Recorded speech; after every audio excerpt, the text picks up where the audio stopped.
All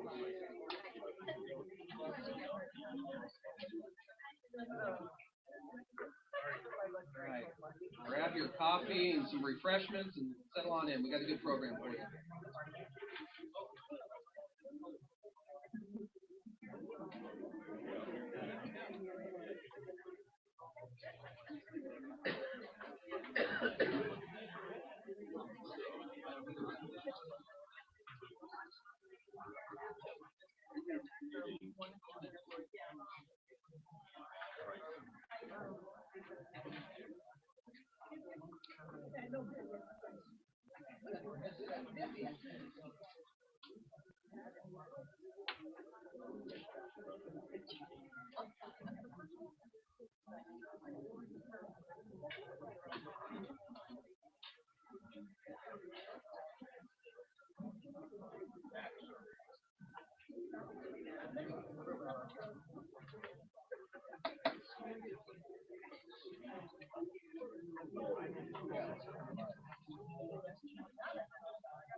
All right. Good morning, SCCAOR.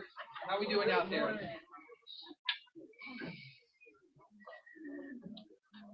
My name's Neil Collins, and I'm the CEO. I'm your CEO here. And we got a great program for you today. We're going to start off by recognizing some of our long-tenured members. We're going to get some updates at the state level from SCCAOR. We're going to have a great panel on video marketing and why it's important to you. And then we're going to talk to you a little bit about one of the new member benefits that we're rolling on board. And you want to stick around to the end because everyone in this room is going to have a chance to use this new tool just by showing up today. So it's really, really important to hang on there because you're going to like what you see. All right, so to get the program started, I'm going to introduce your 2015 president, Mr. Craig Gorman. Thank you.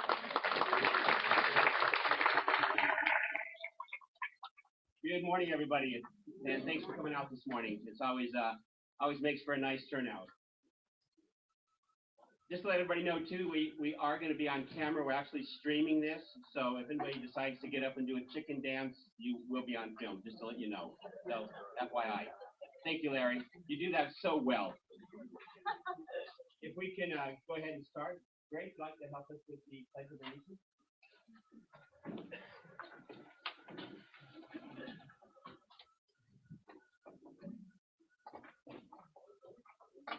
I pledge allegiance to the flag of the United States of America and to the republic for which it stands, one nation, under God, indivisible, with liberty and justice for all.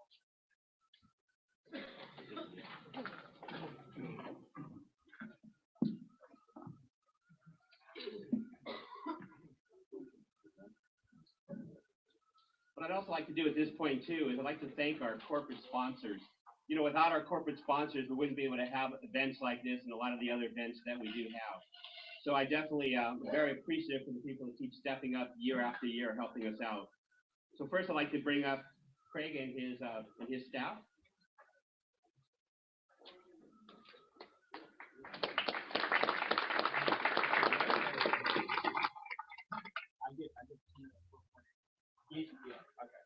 Hey, we just wanted to welcome you all today. We're super happy about Mr. Gorman being in the presidency role this year. It's going to be great to have you. He's always been a great proponent of Bank of America. I just wanted to introduce our leadership team. Christy Collier and I run most of Santa Clara County. This is Rich Punjabi in the back, who's the sales manager for me. Chanel Murphy as well, sales manager for Christy. If you're doing business with Bank of America in this county, most likely it's one of our teams. So we wanted to come and say hi to you today. We've got business cards back there. If you ever need any help from Bank of America, reach out. Okay, we're on fire. We're ready to do business this year. It's going to be a great year. Rates are where they need to be. We need some more inventory. We'll get that, right? But we're working on that. But anyways, welcome. Christy, you might have a couple words. We're actually closing on time, so we're monitoring that. We bank one of two relationships or households in the U.S., and we have pretty deep relationship discounts for our own clients, so we do more for them also. So, yeah, that's That's about it. Steer them on over. Yep. That's all we have, sir. so much. Thanks very much. All right. Have a great day, guys. Enjoy the day. Thank you very much. So, you know, the good thing is, with that in mind, now we can go out and get more inventory and we can take our buyers, because the good thing is we have people that can close loans. So thank you very much for that. Next, I'd also like to bring up is Anthony Ventura in the house? Yes, sir. Anthony Ventura from Clara and Limerick. Anthony, thank you very much. Thank you. Good morning, everybody. Thank you guys for having me. As Craig said, my name is Tony Ventura. I'm an attorney here in San Jose. My firm is Slater, Hersey, and Lieberman. I primarily am a real estate litigation attorney, primarily focusing on residential real estate. Our firm also does construction work and business litigation for other firms. I've been proud to, we've been a sponsor for several years, and I've been affiliated with the board for at least 10. I do a lot of seminars and presentations here. So later this year, I'm going to be doing a seminar with a legal update that also discusses current trends in litigation. Essentially, it's, you know, what are the common reasons right now people are getting in trouble, and what are the ways to avoid it. So I have some materials in the back. If you guys should ever need me, I know you're not hoping to, but should you ever need me, please give me a ring. I'd be happy to help you guys. Thank you. You know, it's such a breath of fresh air to know that we have legal in the house, and it makes it so much better, especially when you have a close connection like we've had. The one thing you just have to make sure that when you think of Tony, there's two Tony Venturas in the area.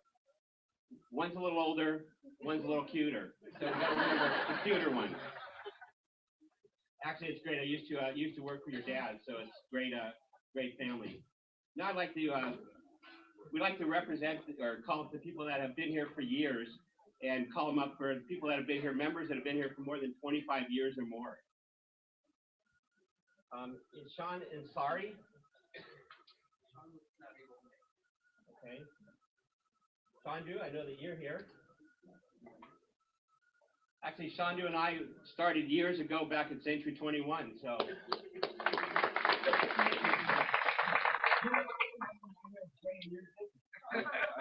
It must be the food. I'm going to have to change what I eat.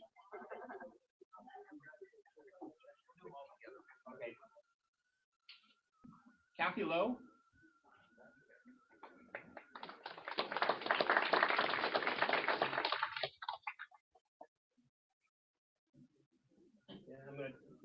I apologize up front. I'm going to try to do this one without screwing up.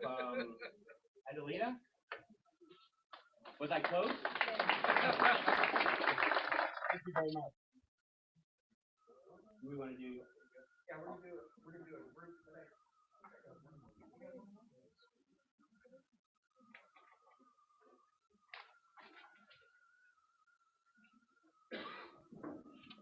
So we have one more that Craig didn't have on his list, and that's Craig Gorman himself, 25 years. Congratulations.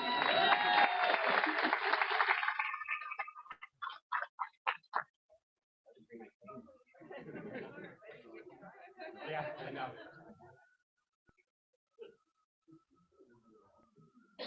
Thank you.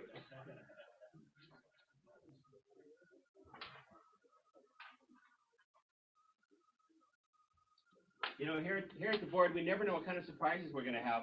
Because I did tell Neil this morning that, you know, I think we kind of forgot one person. So I did get a letter the other day. So, Neil, I will get even. Now we have the people that have been here 30 years. Is Judith Legante in the house? I don't think so. I think just Jerry. Okay. Jerry Soto? Jerry Soto, come on up.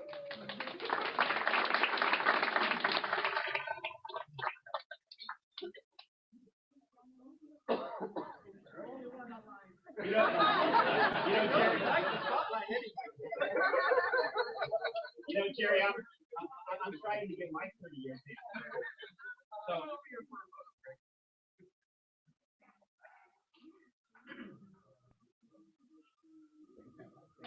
Thank you, Jerry. Congratulations.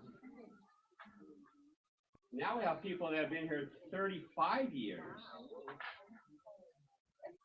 You You know, the only good thing is, you know, the board's been around 119 years. I don't see. So don't worry, we're not going to get to that number. Russ Rhino?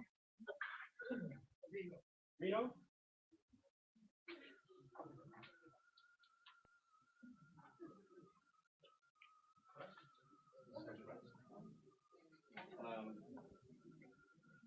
Mario? Mario here? I must have listed home. Mr. David Walsh. I know I saw David in the house.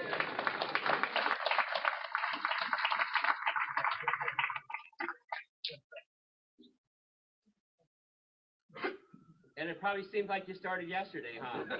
I was 10 years old.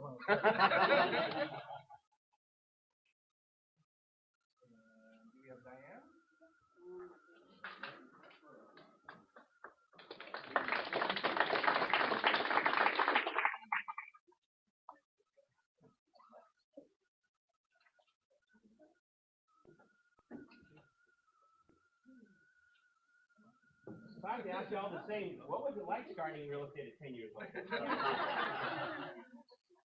I learned to learn to count. Yeah, there you go. Now, speaking of learning to count,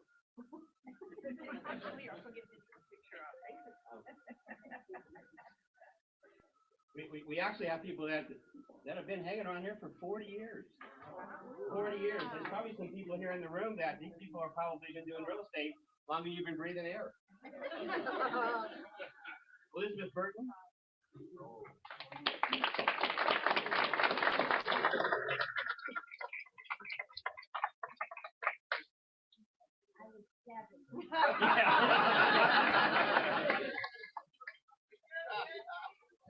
And then Johnny Rennell. There's Johnny.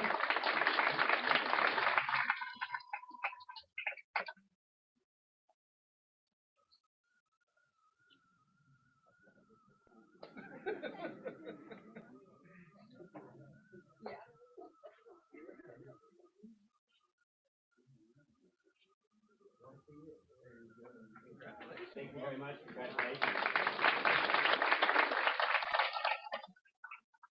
The rest of us have something to strive for. And speaking of which, there's actually someone here in the room, hopefully, that's been here 45 years selling real estate. Joe Garcia here.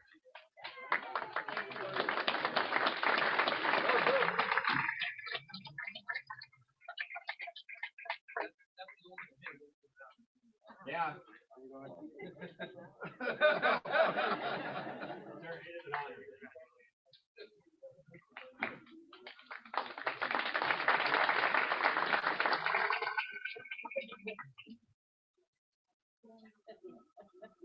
That just means that Joe can go upstairs into our boardroom and look at the wall of the presidents, and you probably count back pretty far.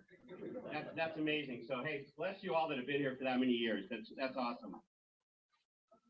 Now at this point, I'd like to introduce the MLS chairman, and also he was actually a president of SCCAOR in 2009, and actually was kind of one of the people that kind of pushed me into this position. So I'll just leave it at that. Mr. Quincy Vigilio.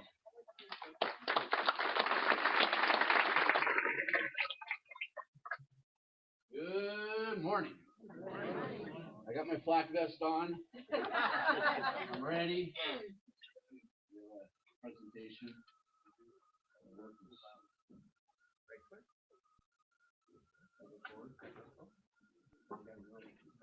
Oh, cool.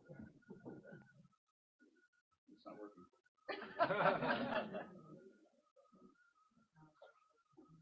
This was part of the. How's everybody doing?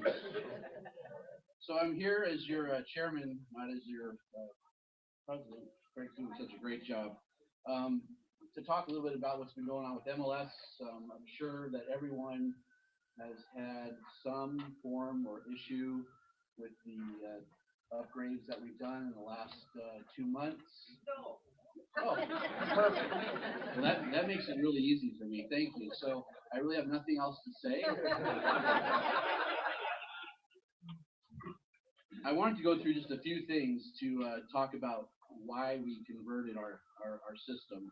A lot of people are asking what is working perfectly, what did you do, and why? And really, the system needed to be upgraded.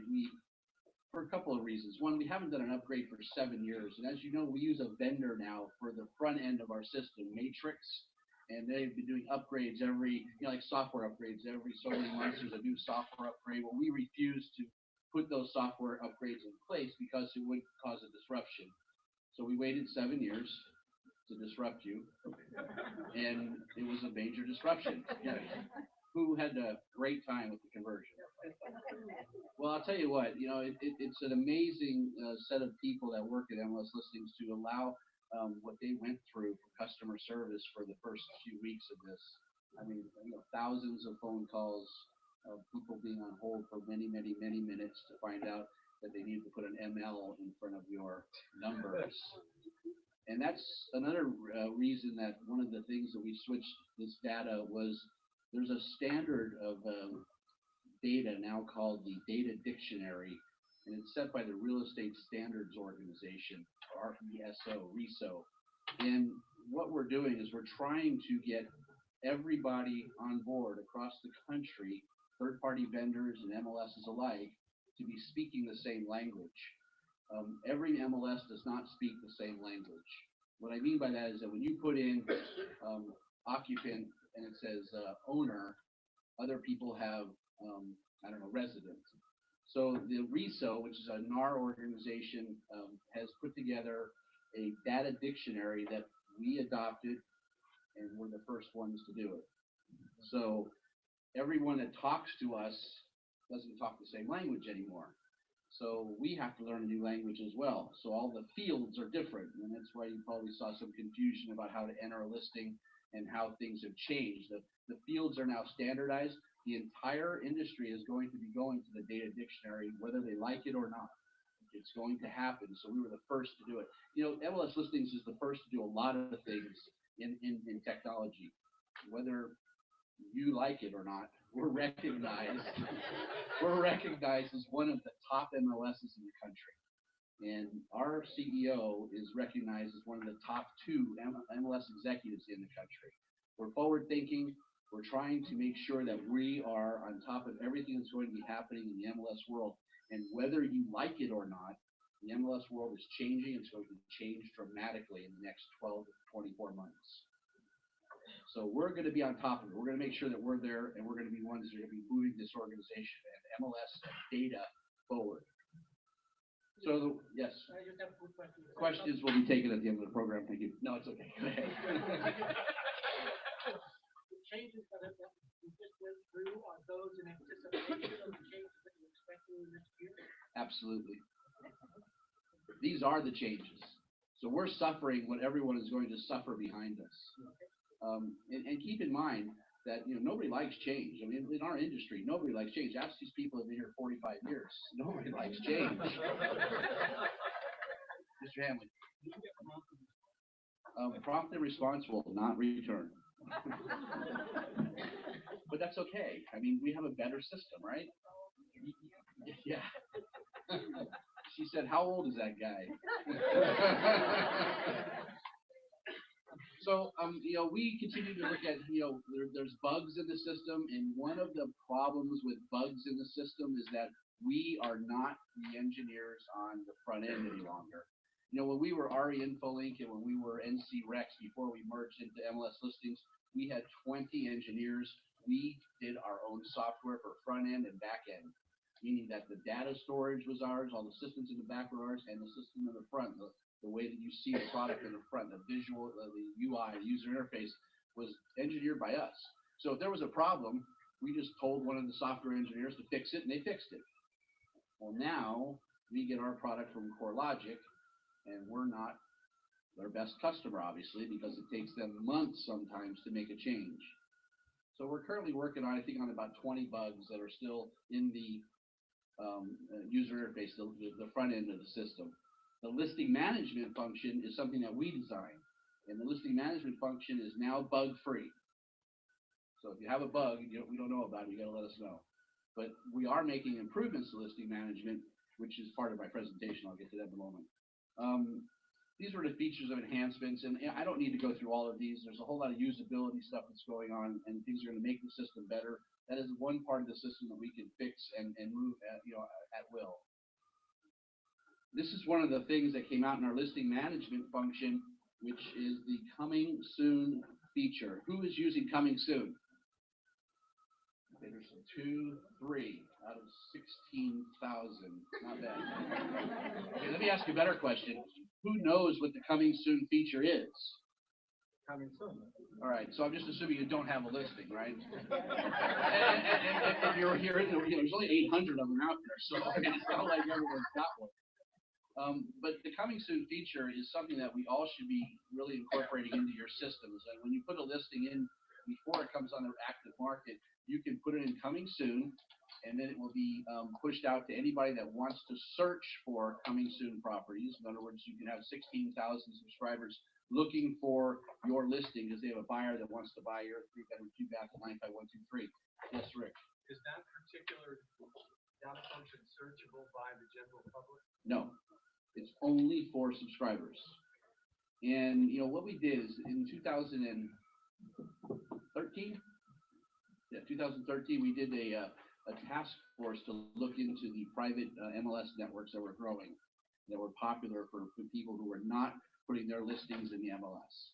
And we found out that what they were trying to do was to pre-market their properties and to expose it to people before it came on the market. It was not to double end the deal for coming soon. It was not for that. So we decided we're going to build a coming soon system that competes with that, because they have a few hundred members. We have 16,000 members. So if you're trying to promote your property before it comes to the market, which is better, sending it to 200 people or sending it to 16,000 people? We felt 16,000 people were better, but you have to use it. You have to put your listings in the coming soon feature. Now, here's the great thing about it. Once you enter into coming soon, the day it becomes active, the day you want it to become active, it's 1 or 2 clicks and it's active. It's just like entering it into your listing management system in an active state. It's incoming soon. And I just spoke with the CEO yesterday to get notifications going to be published when someone puts a coming soon into the system. So like some of the private networks that are out there, you'll get that email or something that says, a 3-bedroom, 2-bath, 95123 is coming soon. Well, you're going to get that on our system too. Barbara? Is there any limitation on how early you can use coming? 30 days. Okay. And at the end, and there's no days on market. It doesn't count as a day on market. After 30 days, it goes into a withdrawn status if you don't make it active. So you have to make it active within 30 days. Okay. That's any questions about coming soon? Now, who's going to go use coming soon? Yeah. All right, wait, I want to count. Because there's like 40 listings in there right now. So there was 40 hands in the air, so there's going to be 80 by tomorrow. So all the auto population of tax records functions are now grouped together to reduce confusion during the listing entry. And these are enhancements that are being made on a regular basis. Again, these are things that we're finding that we need to fix as we go along. There's still an issue with mapping, I think, that we're working on. I don't need to go through all of this stuff. I'll be here all day with you. These are some of the listing management key highlights that we have. I'll give you a second to read that. All done? Okay. Usability and feature enhancements. What I really want to get to is the communication that we're working on with every association. We have association shareholders that are owners of the MLS listing, and we used to have a thing called MSLAG. Does everybody remember what MSLAG was? That was a users group that people would sit around a table, they'd look at stuff we're doing, they'd try to make recommendations for us to change. Well, we've done something different now, and I think I have a slide coming up here. As you can see, I'm not really good at following the slides, so I can send this to everybody. Send me your email. So we created users groups in each association called Surge. Super users is what we're calling this super users review group. And what we're trying to do is get 5 to 7 strong voices from each association to meet on a regular basis to talk about products and to run products by them. For example, we have about 16 enhancements to listing management that we're going to try to put in place. But before we do that, we're going to put it in front of the users group. Let the users group of each association take a look at it. And then there's a representative from our board of directors that is the leader of the users groups, all of them from all associations, and he reports to the board of directors. So we're trying to make sure that we don't make changes to the listing management system or to anything that we can do without input from all the subscribers, or at least from representatives from every association. I think that's going to enhance how we interact with not just our subscribers, but with the things that we do to improve the system. And we're constantly improving the system. So the groups will meet on a monthly basis on a conference call, and then the leaders of each group will meet on a quarterly basis, which that gets reported to the board of directors. So if you're a super user or you have passion in this area, I'm not sure if we've seated the entire user group for Santa Clara County Association of Realtors yet, but I'm sure you could talk or leave a word with Neil. 2 more spots open. Who wants to be on the super users group today? Hey, there we go. Look. 2 people, and Richard would be awesome. He plays the MLS on a regular basis. So, okay, so we got our group filled. Nobody else could be on it. The next thing that we wanted to make sure is that we are always constantly, looking at doing improvements and things that change, and getting that message out to everybody is hard because all of us log into our system and you don't read the home page, right? What do? You go to click on new matrix and get to where you want to be. You want to get to search. You want to get to whatever it is you're doing. You want to get to listing management. So we thought that on the front page, we'd add this screen which shows you what's new and what's improved, what's been updated. So you can get, if you have things are going on, you can see what's happening and see what's changing. So you're not in the dark. I mean, we constantly are listening for your feedback and constantly are making the changes to the system to make sure that it's the most efficient and best system that you were used to. Going forward, it'll be just as good or better. So this will at least give you an idea of what's happening, what's going on, and you can interact with what's happening as well. I don't know, do we have our comments thing too? Are we still, Myra, are we still? Yes. So when you go there, you'll see, support at mlsreference.com, where you can send your comments. And those are in categories so that you can find a list of where your issue might live. There you go. Whether it's my list. Does everybody know Myra? No, hi, I'm Myra. Myra is our communications expert. She does all of our public relations. She's the one that does design stuff like this and interfaces with every one of our subscribers on a regular basis to get these types of things out. Wonderful, wonderful, wonderful job. So if you need answers to questions, you could send your email alerts to these things. You can check stuff out at support at MLS listings. You can send in your comments and stuff. You can look at things that are going on. And that concludes my report. Now, any questions for me? Don't start clapping yet. I don't get to stand up here very often. I get to milk this now. Yeah, right. Any questions? Any comments or concerns? Yes, sir. I have one question. On your system. Our system. We have everybody uses multiple computers. You have a software where if somebody uses different systems, flags you that you'll be using somebody else's password. How have you been able to get a fix on that? Because I've had so many multiple times with issues. I think you go by keystroke.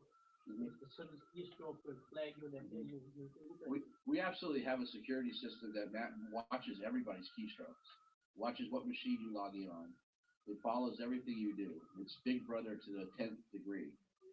One of the reasons we did that was because we were trying to eliminate the people who were using your password. So right now it can't happen. I believe we are secure that someone can't use your password unless you give it to them. And it's flagged me multiple of times. I'm sorry, it's flagged you how many times? Multiples of times. What are you doing? It's not me. It's what your software is not catching. If I have two computers at home, 2 computers at work, I have a what do you call it, the iPad. I have have the iPhone. So it's asked you multiple questions when you log back on? Times it's like, somebody else is using your password. It's changed multiple times. I've not had a fix yet. So I don't know if you have. So let's get your card. Let's get your card. And we'll make sure that, we get your information to the right person to take care of the issue for you. I haven't heard of others that are going through that, so. You have another one here too? Okay. You want to give me your card too? So. I know why. Well, she knows why. Well, what it is, one time I used this in Stockton in my client's house. Uh-huh. And the email that I got is, if you are the one using it, don't respond.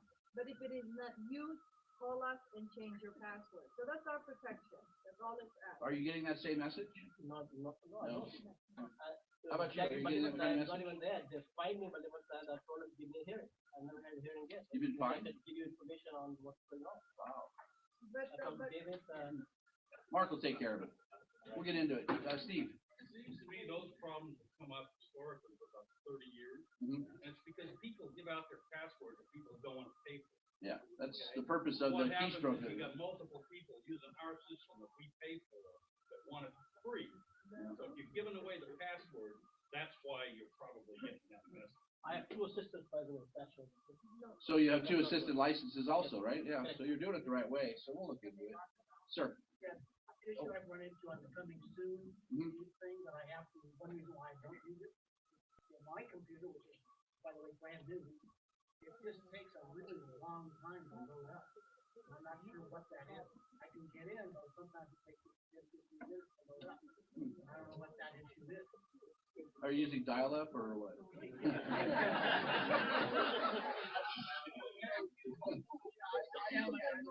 Yeah. I'm not sure what would create that. I sit as chairman. I don't know technology, so I got to read the screen to tell you what's going on. But maybe Mark can get your card as well, and we can find out if there's something wrong with your new computer. Anyone else have a question for me? I'm going to leave. Thank you very much.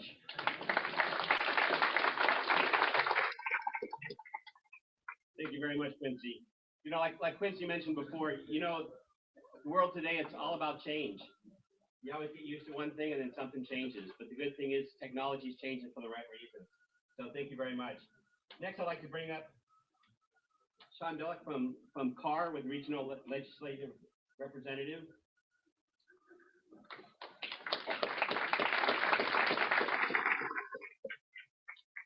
Thank you.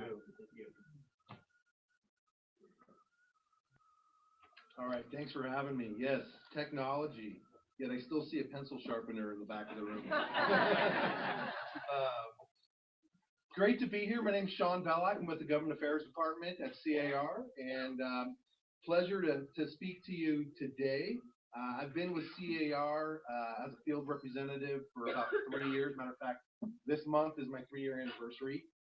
Speaking of anniversary, this also marks the 110th anniversary, 110th year anniversary for SCCAOR. So huge accomplishment. I know, you know, you look at, you know, companies today, you know, big ones like Google, are they going to be around in 110 years? Maybe Yahoo, maybe not. So real big accomplishment. I just wanted to highlight that, let you all know. And kind of honor of that celebration, if you will, I do have a little raffle that we'll do. So as I'm giving you the legislative update here, if you wouldn't mind passing your cards in, and what I'll do is I'll throw them in, and at the very end we'll do a raffle. It's for a $25 gift card to Bed Bath & Beyond. No Starbucks cards for you guys. I've done this before. Yeah, I was in Lake County yesterday. They don't have a Bed Bath & Beyond. They don't have a Target. They do have a Sears, which I didn't even know was still around. So anyway, all right. Last year we closed and actually for those cards, you can just throw them right in here. We'll do that raffle right at the end here. Last year marked the end of a 2-year legislative session. And for SCCAOR and you all, it was a particularly successful year. We had 6 out of 7 bills signed into law and adopted by the governor, and it's a huge accomplishment. Thank you so much. And you know, some business groups will be lucky, maybe get 1 or 2 signed, but to get 6 out of 7 signed is a huge accomplishment. And we couldn't have done that without you. On the other side, you know, a big part of people ask, well, government affairs, what do you guys do? Well, we try to get bills signed into law that will help you all protect home ownership, property rights. On the flip side of that, we also try to defeat bills that will hurt business. And we had a couple major victories on that side last year. We had a bill that dealt with uh, creating a new kind of lien. If you were an employer and you had an employee that had a wage dispute, they could, with this bill, create a lien on your property. So much for due process, so much for the existing mechanics liens. We didn't think that was fair. It would obviously cloud title. We fought that bill. It had the support of the Democratic majority, the unions, and all of that. We did a red alert. Some of you may have participated in that red alert. Who here has participated in a red alert? Show of hands. That's awesome. For those of you that haven't, when there's a big piece of legislation that gets maybe stuck through the pipeline or the sausage factory, if you will, we'll call up our realtors that live in a district to help apply pressure to their state senator or state assembly member to either vote or vote against for a particular bill. So that's what we did with that bill that would have created this new kind of lien that would cloud title. And we defeated that bill in the last few days of the session. Another one would have created a transfer tax. That one was going to create, I think, a $75 fee that would go to fund indefinitely affordable housing. And not that we're against affordable housing. In fact, quite the opposite. We support affordable housing. We just don't think it should be funded on the backs of people buying and selling real estate. So that bill was also defeated. And we have a great lobbying staff that's got great relationships with elected officials. But it's the grassroots mobilization that helps out in those situations. And we have this new theme this year. Some of you may have seen me at Expo dressed up as one of these super realtors. My 3 years, that was the highlight of my career. It doesn't get any better than that. But yeah, beating point of sale mandates, saving the MID, defeating reckless property liens, all of that stuff couldn't have been done with you. So really, you guys are the super realtors. I do have this in poster version. If you guys would like that for your office, come see me after. So let's talk about the upcoming year. We just started a new 2-year cycle, 2015. At this point, SCCAOR is taking direction from our board of directors on a number of ideas at this point that we are kind of shopping around with the legislators. A few of them have already got some authors and bill numbers, but let's jump right into it for 2015 on what we're going to do. And a lot of this stuff, too, is cleanup from bills that we had passed into law recently. Sometimes you pass a law, you realize, this doesn't quite make sense, or this isn't quite what we intended. So a little bit of cleanup. And that first bill actually does have a number and an author. AB 205 by Wood is the Squatters Pilot Program.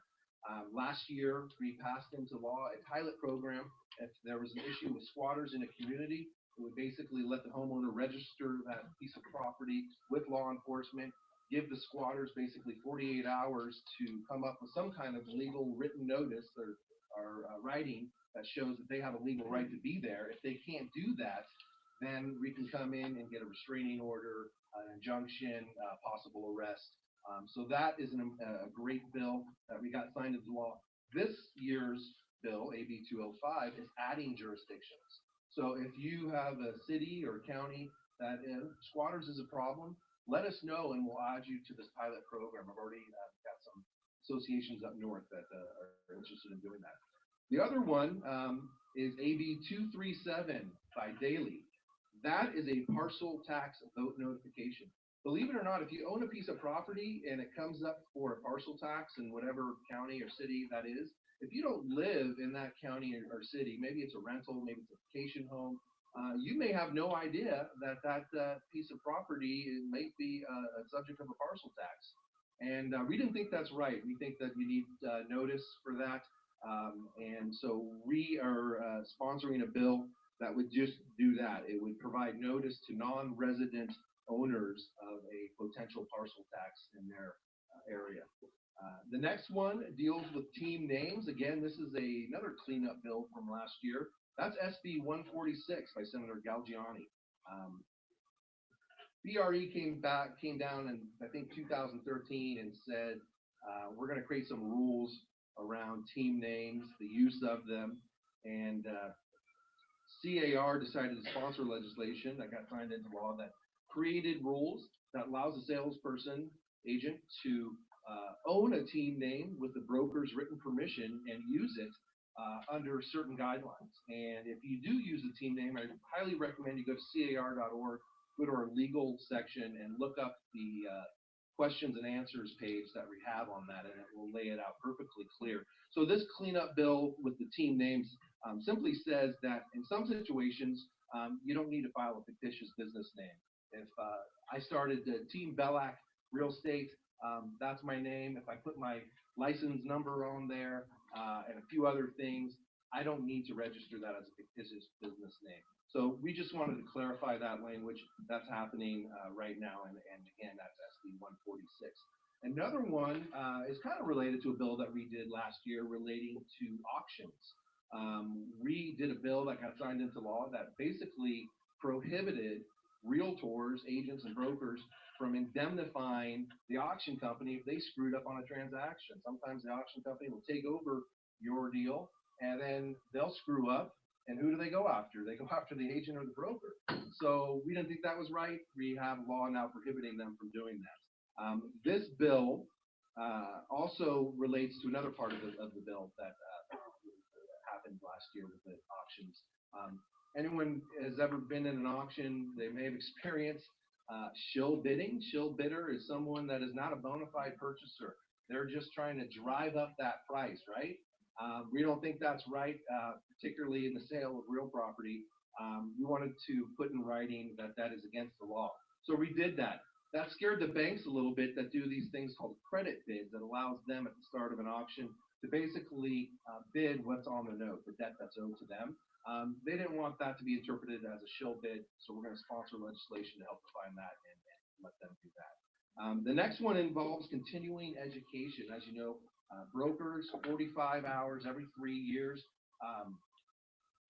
There is no class currently for brokers about broker supervision, believe it or not. So we have a bill to earmark 3 hours within that time frame to cover broker supervision. Makes sense, right?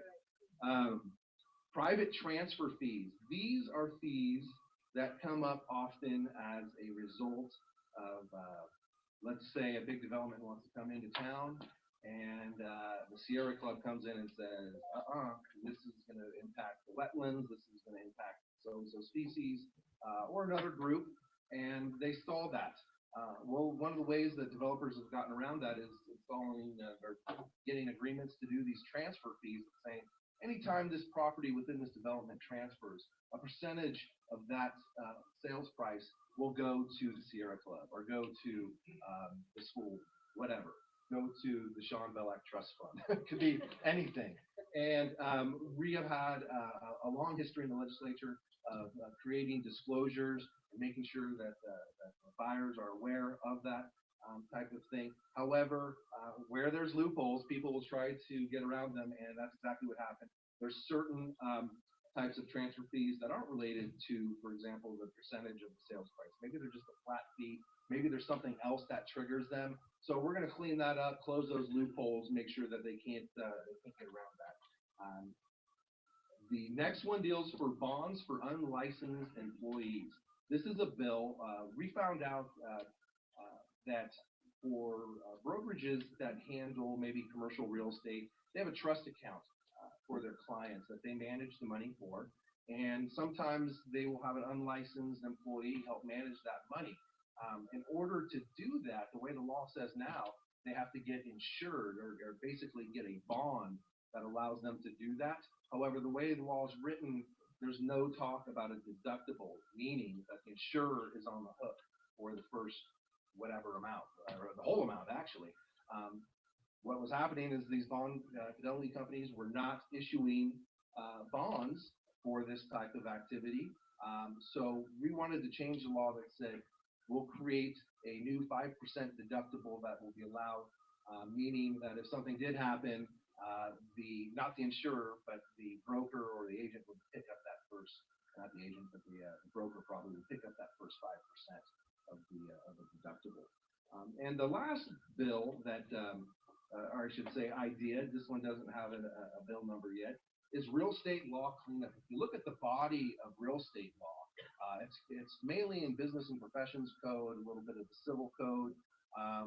but it's never, you create all these different laws and sometimes they contradict each other. For example, right now, the BRE cannot renew a license if you have unpaid fines or fees attached to that license number. However, let's say you leave, you drop your license, then you come back, you do a new application. If you still have unpaid fines or fees, there's no law saying that they can't basically grant you that application and get you a new license. So little things like that that don't make sense, we're going to try to clarify and clean up that.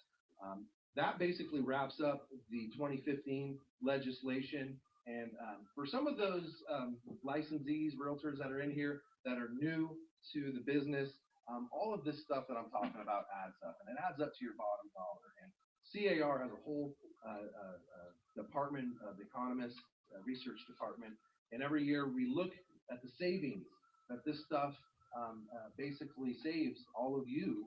And if you look at things like preserving dual agency, preventing point of sale retrofits, et cetera, for last year, it was $7,660.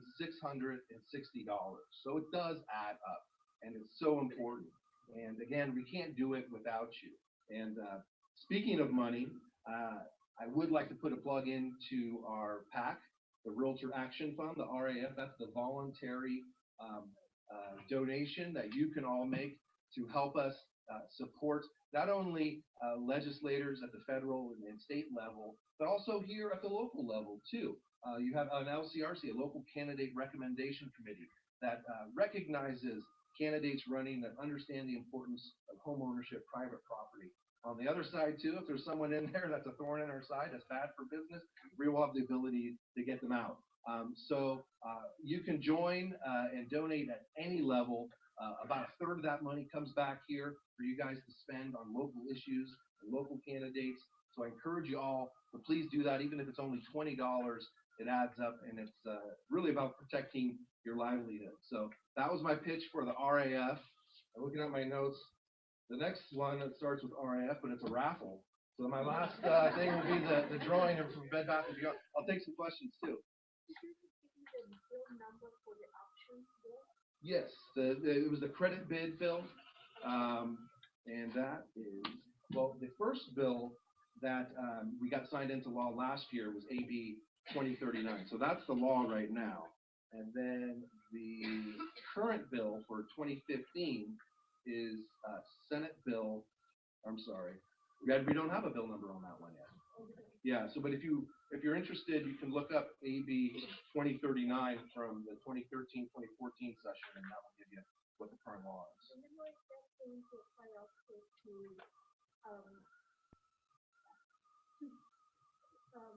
Sellers who may have been affected adversely because the company chose to go to auction. I'm not sure about that. I believe it only applies to the to indemnifying, basically, you know, to taking away the liability from the agent and the broker, and then the shill bidding aspect of that. I'm not aware of that, but if you go, let me give you, and I'll write this number down, 213-739-8282. Say it again for all of you. That's our legal hotline line. 213-739-8282. This is one of your member benefits. You have a team of lawyers 6 days a week that will answer your call regarding any legal question. And because this bill was just signed into law, it goes out of our lobbyist hands now, and it's a legal department issue. So I'm going to send you to our legal department. They'll be able to answer that question. Anyone else? I'm a local elected official, like city, member of board. Any ideas on how you can promote realtors to go into the political arena and campaign or run? Absolutely, absolutely, and might as well say your name and who you represent. Debbie Stewart. Thank you. What municipality? Council member. Okay, thank you for coming. Yes, you know what? I come from a political background. I worked for the legislature. I worked on campaigns at the state, federal, and local level. A big part of my job at CAR is recognizing our rising stars within our membership. And if you have an interest in running for office, becoming a politician has become a bad word. But honestly, as you guys know, it's policy affects us at every level, the state, local, and the federal level. And when it comes to office and running for office, our members are naturals. Okay, they're people. They're very outgoing. They're civic minded. They know a lot about their community. I can tell you, working on campaigns with maybe, let's just say, for example, the plumbers union, and doing a phone bank with them versus doing a phone bank for a candidate with our own membership, big difference. So we're naturals at this. We can do this. We can be a lot better at this, frankly, than some of them. And we want to help you do that. So we have a number of resources. NAR has a campaign school that's coming up in May. I think it's May 6th. If you're interested in that, talk to Neil, your government affairs director, or seek me out, and we'll get you up to there. It's going to be up in Fairfield, but we're going to have a consultants come down and speak to anyone interested that wants to know, hey, what's it take to run for office? SCCAOR has an online version of a campaign school for our members to look at that will help them understand the issues that are important for home ownership, but also give them the nuts and bolts of what it takes to run a campaign. As I said, I have tons of experience. If you have an interest in running, I'd be happy to look at your plan and give you some advice too. So great point. We'd love to help you guys and further your goals. And I can tell you, going up and down the state, a lot of our members are already serving at the local and county level. So, all right, should we do the raffle? All right.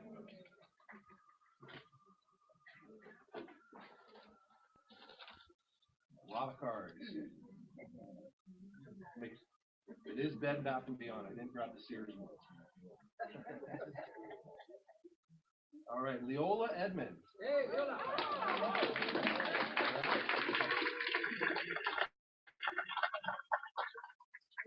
All right.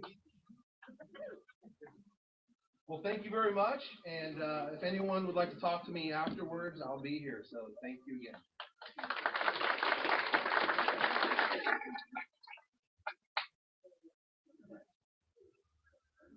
Sean, thank you very much. You know, if it wasn't for people like Sean and the rest of the people at CAR and even our CAR directors and what they do on the state level, we wouldn't really be here selling real estate because we'd have nothing to sell, and more than likely they'd probably try to put us out of business. So it's nice that we have people that are actually fighting for us. So when you're paying your CAR dues, you can actually see some of the people that are actually putting that money to work.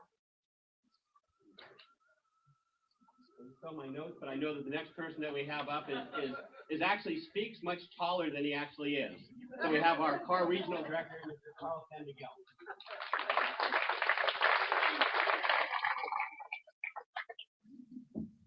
What up? All right. First off, before I start my report from our recent CAR director meetings in Indian Wells in Southern California, which for some of us lasted about 4.5 days, I want to recognize some of the CAR directors that are here with us this morning. And that would be Mike D'Ambrosio, President Craig Gorman, Steve Hanley. Where are you, Steve? Still there? Oh, okay. There you are. Carl Lee, Barbara Limberas. Is Nick here? I don't see Nick. Okay. All right. Tricia Motter, back over here. Rick Smith, our treasurer. Quincy Virgilio. Are you still here, Quincy? Where are you? You must have snuck out. Myron Von Racefield, my assistant. He carries all my books. He'll be doing this next year. David Walsh, where are you? Are you still here? And William Welsh. William, where are you? There you are, back there. Hey, Bill. I point these individuals out because we do take these trips throughout the year. They're three times a year. I showed up on Tuesday, came back on Saturday. Typically, as regional chair, my meetings start at 7 a.m. in the morning and end about 6:30. But various other committee directors don't have such as rigorous schedule as I do and Myron Von Racefield. But we're there representing our region on the state association that are of interest to us out in the field. So Sean covered some of the items on my list, so I will skip through those. But first up, I'd like to discuss with you FERPTA. You're all familiar with FERPTA. It's been around for quite a while. That is the Foreign Investment Real Property Tax Act. And what they want to do is they want to catch the individuals that are selling real estate and try to escape and not pay taxes. So we had this rule that you hold back 3 1/3 of your sales price in escrow, and it gets sent off to either the franchise board or the IRS for you to deal with it later at your next tax filing. But some people have a problem filling that out because one of the things they require is that your social security number is on that form. So we realtors in the business are very protective of that social security number of our clients, and we're hesitant to give it out. But the law does require that you hand that to the buyer. So we usually hold that off until the very end. But there's situations where the buyer is refusing to sign those things. And I want to give you a little helpful hint if you have a buyer that's in that position who does not want to sign it. And here's what happens if you don't sign it. It's a 10% holdback instead. And they send it to IRS, so you fight for the 10% versus the 3 1/3. So remind them of that fact if you're having problems. They actually have a task force looking at this, how we can better manage this in the future. Are you all aware of the PACE program? PACE? That stands for Property Assessed Clean Energy. And that's a program out there within the communities, whether it's county or city, that help you in, such as putting a solar system in or double pane windows. Anyhow, it's either a lease program or a loan program that is actually filed against the property. And if you have participated in this problem, sometimes you forget you owe money. And when it comes time to sell, you have a huge bill to pay. So we have a team looking at that PACE program and to do a better job of alerting the sellers. And actually, one of the questions you should ask your sellers when you go out there to list, if they participated in the PACE program. So you get that one covered right away, because that's going to affect their bottom line. Now, I know a lot of you are familiar with the SB 32 from years ago, 2006, I believe it is when it was enacted. That's the greenhouse gases, and that's what has given California the cap and trade, which is coming into full pledge of force this year. Matter of fact, you're going to see a difference in your gas price come April, May of this year, because the cap and trade is being factored into that. And they're saying anywhere from 25 to 75 cents hit on your gas per gallon. So now, why is that of interest to us? Well, we have a watch on that because we're always concerned about the point of sale. And if you have this, one aspect of this is that they're going to increase the amount of compliance to 80% of what the greenhouse gases were in 1990. And they're going to push that up a lot faster. So that might entail putting double pane windows in or insulation in the walls. And we want to make sure that they don't make that a point of sale category, because that could also affect the bottom line of the buyer or the seller. So we are watching that one closely. Some of you might be familiar with Airbnb. Any of you used it? Okay, so it's a great little gig there, the Airbnb. I use it up in Sonoma. It's a great avenue for renting somebody's house. Well, currently with the property management, Airbnb really is not covered in that lease agreement. I mean, they cover subleasing, but you're not really subleasing. You're just doing a weekend or 1 week. And so we're going to be addressing how you handle Airbnb when you you or your clients rent to tenants that want to take advantage of this and rent their unit, your unit, for a price that they get to keep money. So we're watchful on that.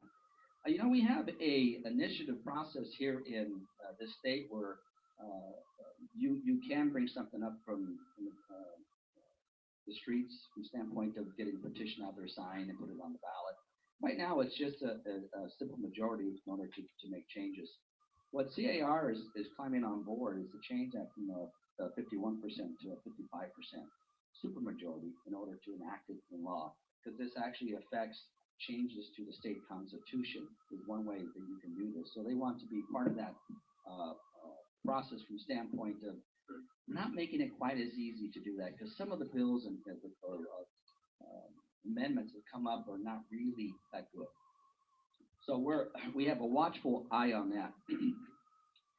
Now, I'm sure many of you in sitting here today have not been involved with pro stans from the standpoint of a violation of code of ethics or arbitration, but I want to give you a heads up. If you are the recipient of a decision in pro stans, that is, the ethics committee finds you guilty of one of the 17 articles of the code of ethics, and if you've done it twice, not only are they going to post your name, they want your picture to go along with it.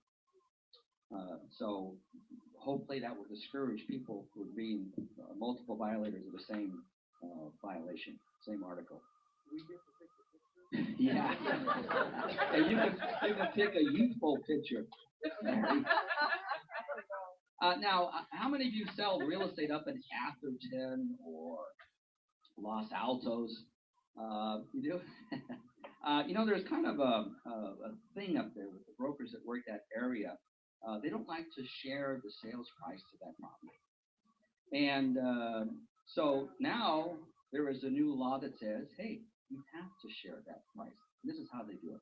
Before, they would put the transfer tax on the back side of the guarantee. Now, it's required that those stamps go on the front side. So you can no longer hide that sales price of that expensive property. It will be known by everybody. You can't hog the information. Yeah, that's a good one. I say amen, right? Now, if any of you, I know we're kind of coming out of the REO and short sales, but there's still some out there. And if you dealt with the REO, sometimes if it's a big institution, they have an escrow in Southern California that you have to deal with. And the service isn't, usually up to par. So there is a new law that says that there is a buyer's choice. And if it's a REO, you can't demand as part of the deal that the escrow happens in San Diego or LA for a property here in San Jose. You have a buyer's choice in that. So that's going to be very helpful to the process of closing. Yes, sir. There was always that rule, though, that if you use their escrow in Southern California, you don't pay the fee. Right. But if you do, you pay the fee. Well, some of them were saying that they were asking for you to pay the fee, and also they dictated where the escrow was. So that's what it applies to. Thank you for that. So, okay, Sean already covered the parcel tax notification. All right, how about this one? There is tremendous pressure, I know, within this state and also this country from standpoint of tax revenue. Who's got the money? How can we get it? Well, there is talks in the halls of Sacramento that starting another tax on service. So who pays that tax on service? Well, your client does. Again, that will affect your bottom line from the standpoint of monies required to close the deal. So we are adamantly against this, and we are going to be on this one here this year, because this is going to be in the winds there from the standpoint of trying to enact another tax. They're also talking about, of course, the vehicle miles tax. That's another one. And that one doesn't take place of anything. That adds to it. So, and by the way, just on a side note, the monies that you pay for road taxes are not being spent on roads. That's the problem. And so we need accountability in Sacramento as to how they're spending the money that they assign it to when they switch it over to some other program. Now, I know most of you are familiar with internet neutrality. That is in the winds. And matter of fact, and you hear that the reason why we should have it is you shouldn't be charged for a higher speed type of connection or a broader band. It should be fair and all this. And yeah, that's true. It should be. But what this does is this snags everything in. And the problem with this bill, and by the way, I think it's a bill that's going to occur regardless of our input. As a matter of fact, it's going to occur February 26th. Now, this net neutrality is by a commission of 5 people on this board. And there's 3 Dems and 2 Republicans.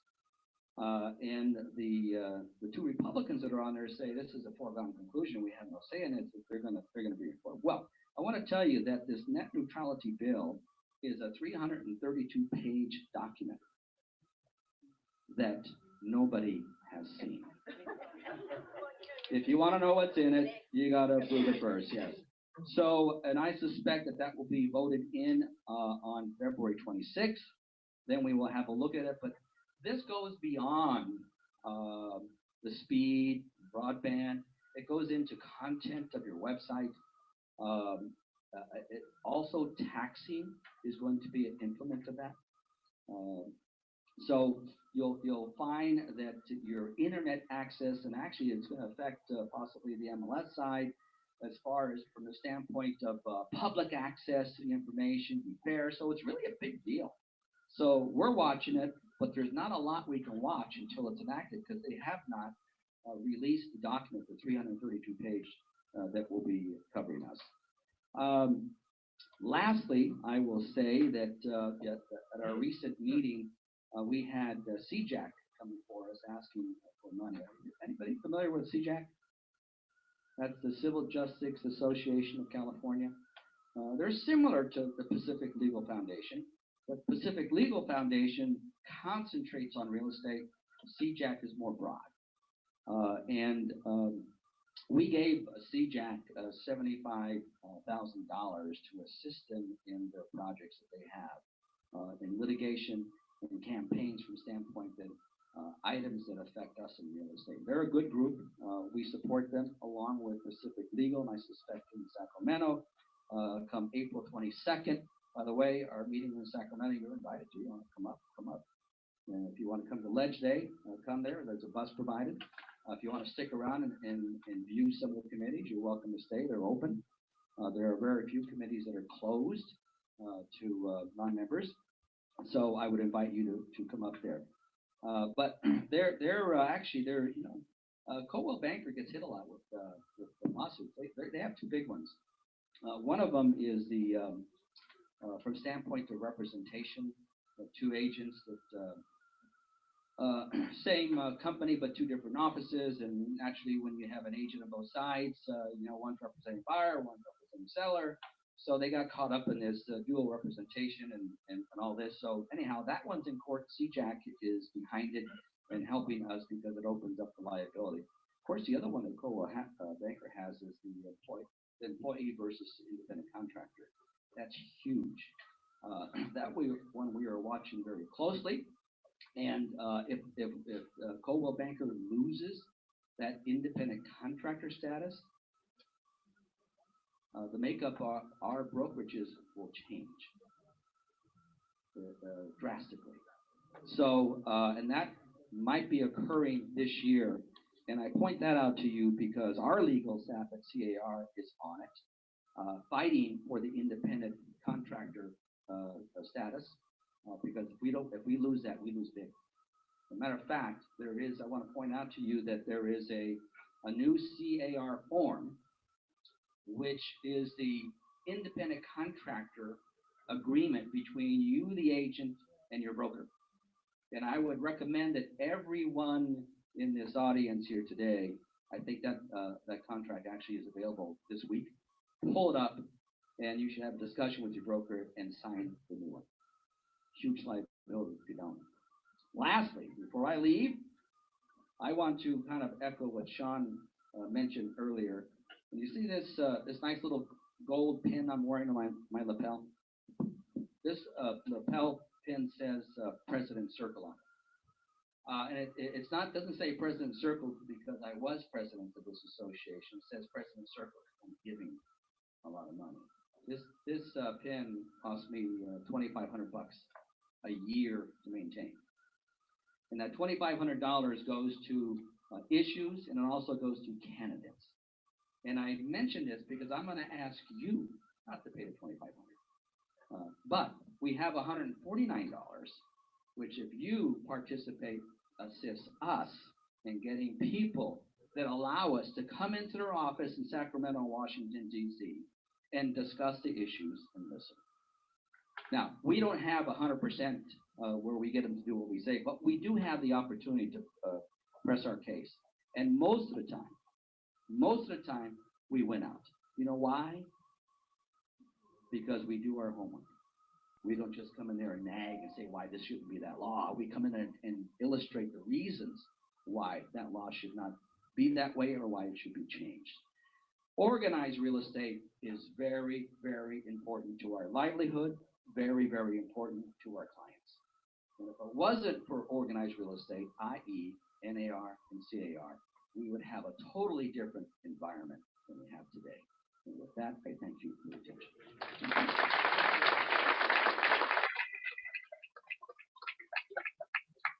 Great job. Okay, I kind of get to do something a little fun. So we ran a contest this year. We've done it for the last couple of years. Anyone who pays their dues on time by December 31st, they're entered to win free local, state, and national dues. And our winner this year is Vincent Track. So I'm going to ask him to come on up. We're going to take a quick photo and congratulate him.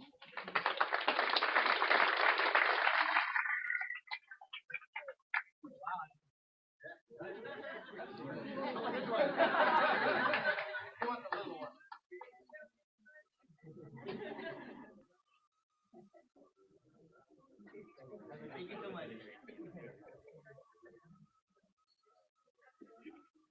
And I really appreciate all you members who pay your dues on time every year, and all the brokers who assist us in meeting our compliance. We're under a tremendous amount of pressure from both the state and national association to be 100% compliance in dues. So I really, really do appreciate that.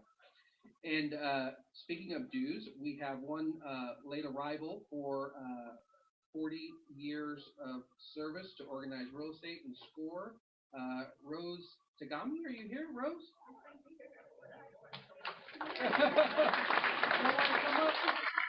All right, I'll come to you, Rose.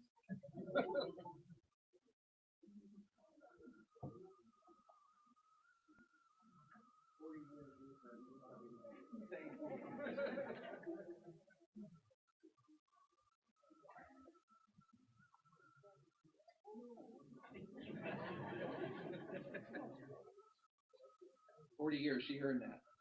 All right, now it's my pleasure to introduce one of the newest members of our team here at SCORE. We have a new PR communications and education director. She's going to lead your panel today, and I think she's going to do a great job. We've got a great panel. So, Ms. Hilda Ramirez, can you come on up, please?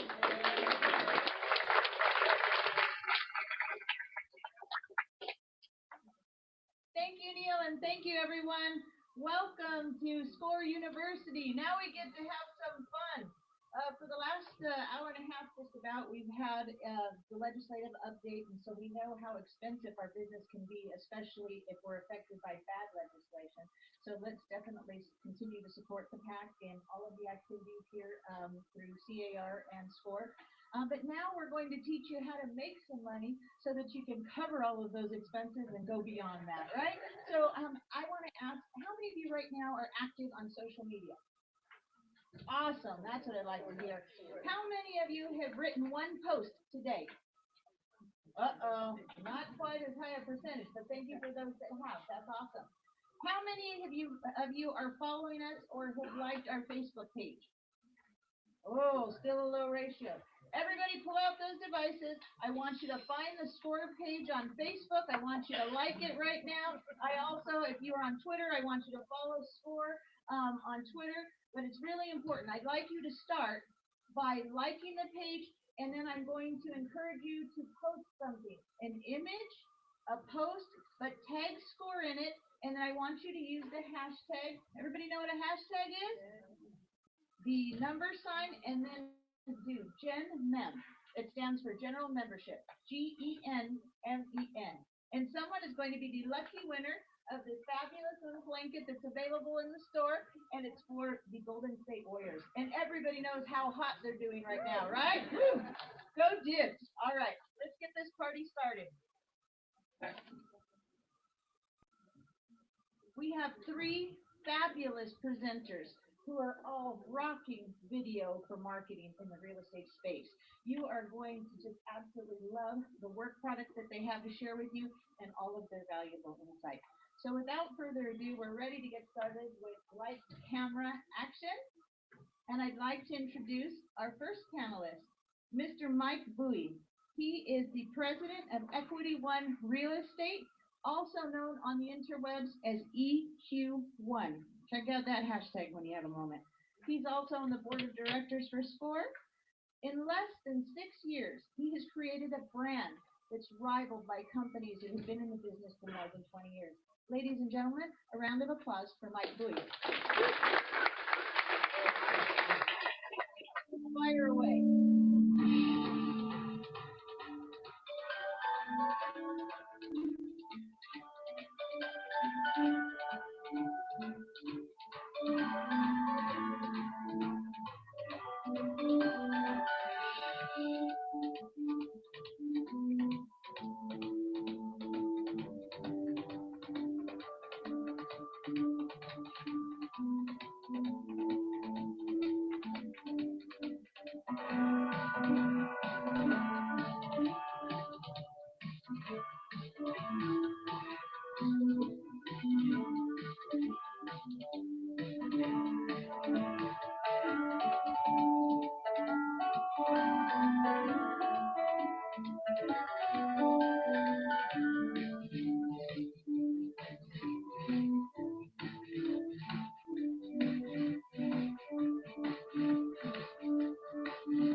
Nice, right?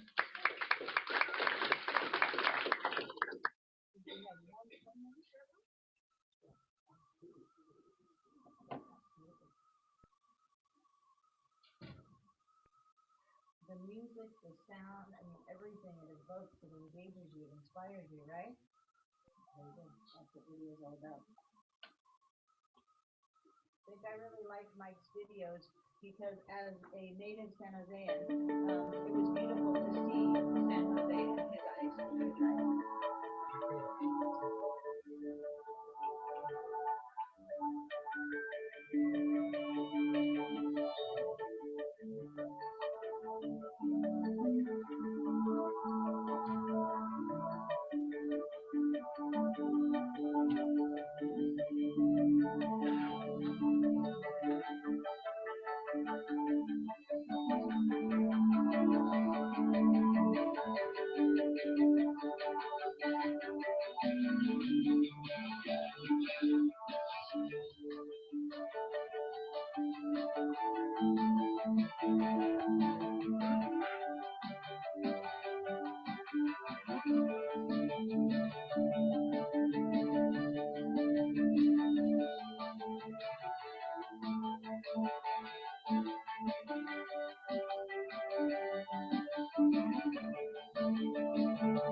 You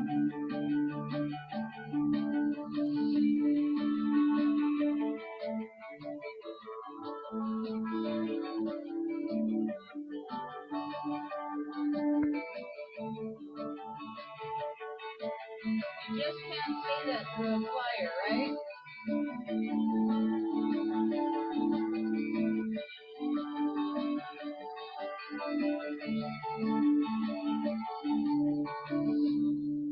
Beautiful. Very well done.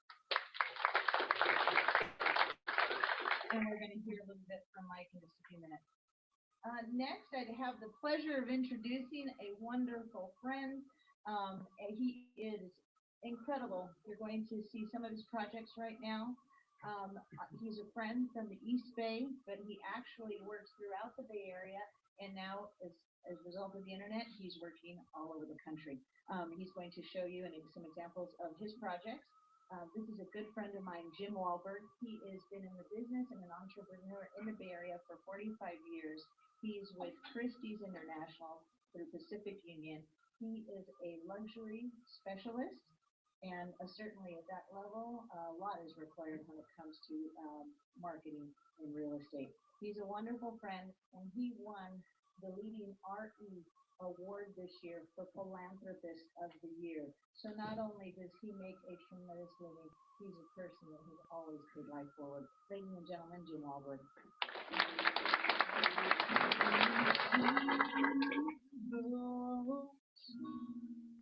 The city lights are shining. Most of the time, I wish that I could too. Yes, I do. But I can't complain. Oh, since I've been alive for finding. Oh, wow, this is Lydia Valentine. Perfect for this weekend, I suppose.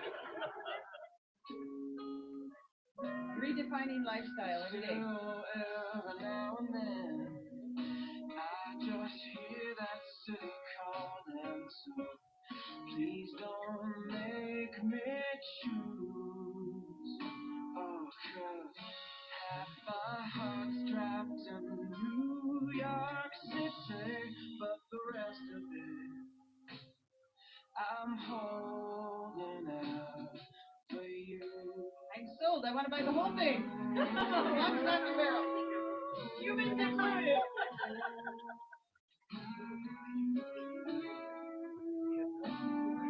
And his own chef.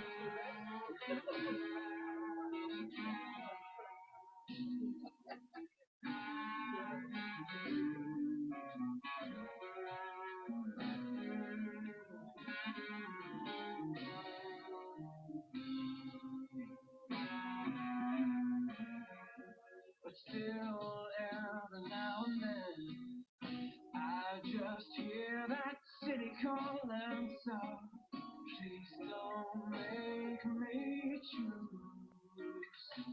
'Cause half my heart's trapped in New York City,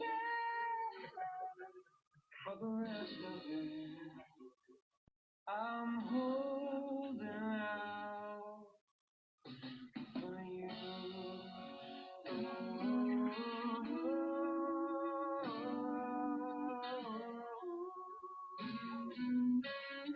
Yes, I'm holding out for you. Sold.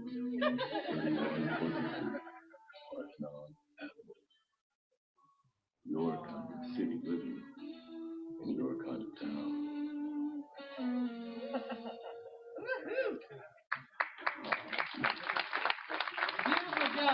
Beautiful job, Jim. Can't wait to hear more about that. And that, believe it or not, was not San Francisco, people. That was not San Francisco. So we'll hear a little bit more about that. It's going to surprise you. Welcome to an awe-inspiring French country estate and 3-bedroom cottage that is a piece of fine art. This gem is located within the exclusive gates of Ruby Hill Country Club. Set on 1.42 acres of flat land, this estate is surrounded by beautiful vineyards and championship golf course views, unparalleled in authentic European and American craftsmanship. Home is where you're surrounded with love, where the day-to-day stress melts away as you walk through the door, where family becomes your focus. Here, you will find home. Every space in this home is unique, from the Pennsylvania reclaimed barnwood floors, beamed ceilings and mantels, to the French limestone plaster walls and rock fireplaces. The main house includes a formal library and Great dining script, room, right? perfect for family Outline gatherings, every detail, plus 3 every feature bedrooms of the and home. 3.5 baths. The master bedroom is a cozy retreat. The master bath boasts a limestone octagon tile floor, handmade ceramic tile shower, and soaking tub with unobstructed views.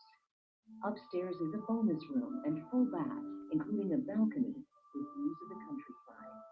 In the kitchen, a chef would be content with every amenity at their fingertips, not forgetting highest-grade appliances, continued limestone countertop features, and an expansive butler's bar and wine cellar. The harmony throughout the home effortlessly flows to the nearby 3-bedroom, 2-bath cottage and outdoor spaces. With its storybook facade, the cottage appears to be transported straight from a French countryside. The 3-year design and construction of the cottage was a labor of love. As in the main house, the reclaimed antique barn wood is used throughout the flooring, beams, and mantels. The covered outdoor living area features a stone floor and another brilliant limestone fireplace. 2424 West Ruby Hill is a handcrafted artwork that tells a beautiful story of what home truly is. It is like no other. Wow, Ruby Hill never looked so good, right? Wonderful.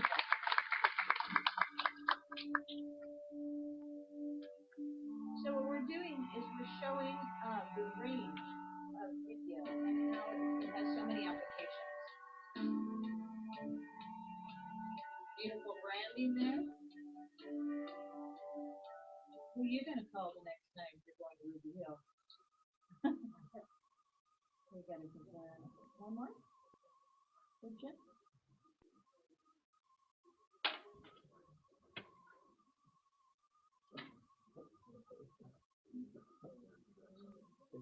Okay, no worries.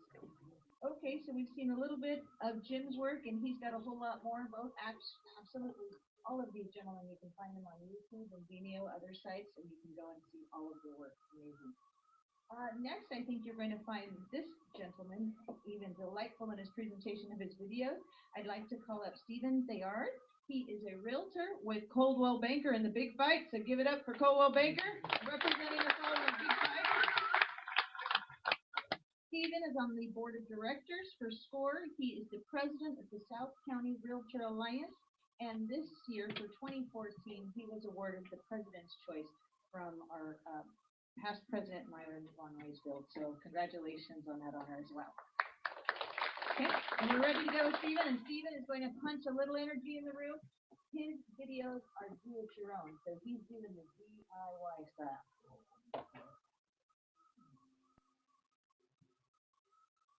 Good morning, everybody. This is Stephen Thayard, your real estate Sherpa, and I'm on my way to the South County Broker Tour. In case you didn't know what the South County was, that is southern Santa Clara County, consisting of the cities of Morgan Hill, Gilroy, and San Martin. So this is Valentine's Day week, so we're going to try to incorporate a couple of our realtor friends saying Happy Valentine's Day. So I'm on my way to my meeting, and I'll see you guys after it's over. Isn't that great? Just a nice little punchy update in the morning, saying hello to friends and tying in his connections with the community and the work that he does. Are you driving and talking at the same time? Hello, everybody. This is Stephen Thayard, your real estate Sherpa, and the South County Tour meeting is officially over. We had 6 sales announced last week, which isn't very much, and sales are down, but I don't expect that to stay that way as we continue to move into the spring months, and we will see more sales being announced. There were a total of 11 new houses that were announced that are not on tour that will be hitting the market this week. We have 12 houses on our broker tour this week, 6 in Morgan Hill, 7 in Gilroy, ranging from $425,000 to $2.3 million. So we're going to go take a look at these houses, And we'll see if we can get some realtors to say Happy Valentine's Day to you guys out there and get some people into the mix on this show. We'll see you soon. Happy Valentine's Day for Rolling Public. That's wonderful. Well, hello everyone. I'm at my first stop. I'm at 2260 Diana Avenue in Morgan Hill, California. This house is 4 bedrooms, 3.5 baths, and it's 5,294 square feet, listed at $2.295 million by Deanna Essery at Condo de Castle Properties. So let's go take a look at this big, giant, beautiful home.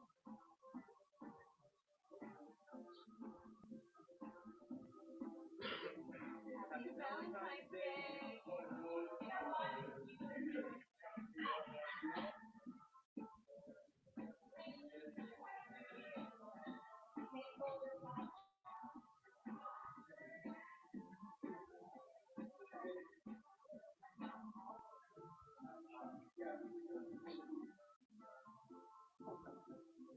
Simple, creative, do it yourself, very personal, very engaging. People will identify with his personality, his energy, his voice. Hey, well, 2260 There Diana you go. Avenue. I think we're gonna cut it off here. To come But I wanted to give you a great example of, again, the range in which you can do this. Now, do you believe you can do it too? Absolutely. And these wonderful gentlemen are going to teach you how. So without further ado, I think we're going to get the conversation started. And Mike, I wanted to ask you, this is one question. We're going to try to run through a couple of core questions, and I'm going to allow you to embellish a little bit about what you're doing in your work. But one question I'd all like you to answer: are you using videos in your actual listing presentations now? Yes. All of our listing presentations are video based. The first thing we do when we visit a client, or even before we even go to the listing appointment, we send them our website. And on our website, the first main page has 3 videos as to why our marketing is better by paperless transactions and why are we cutting edge. So they get to get a feel of who they're going to meet and what company that they represent. Wonderful, great, Jim.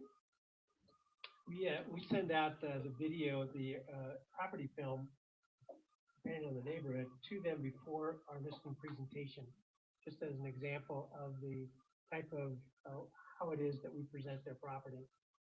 So it's been an incredible tool for us where they get to view it before we even show up.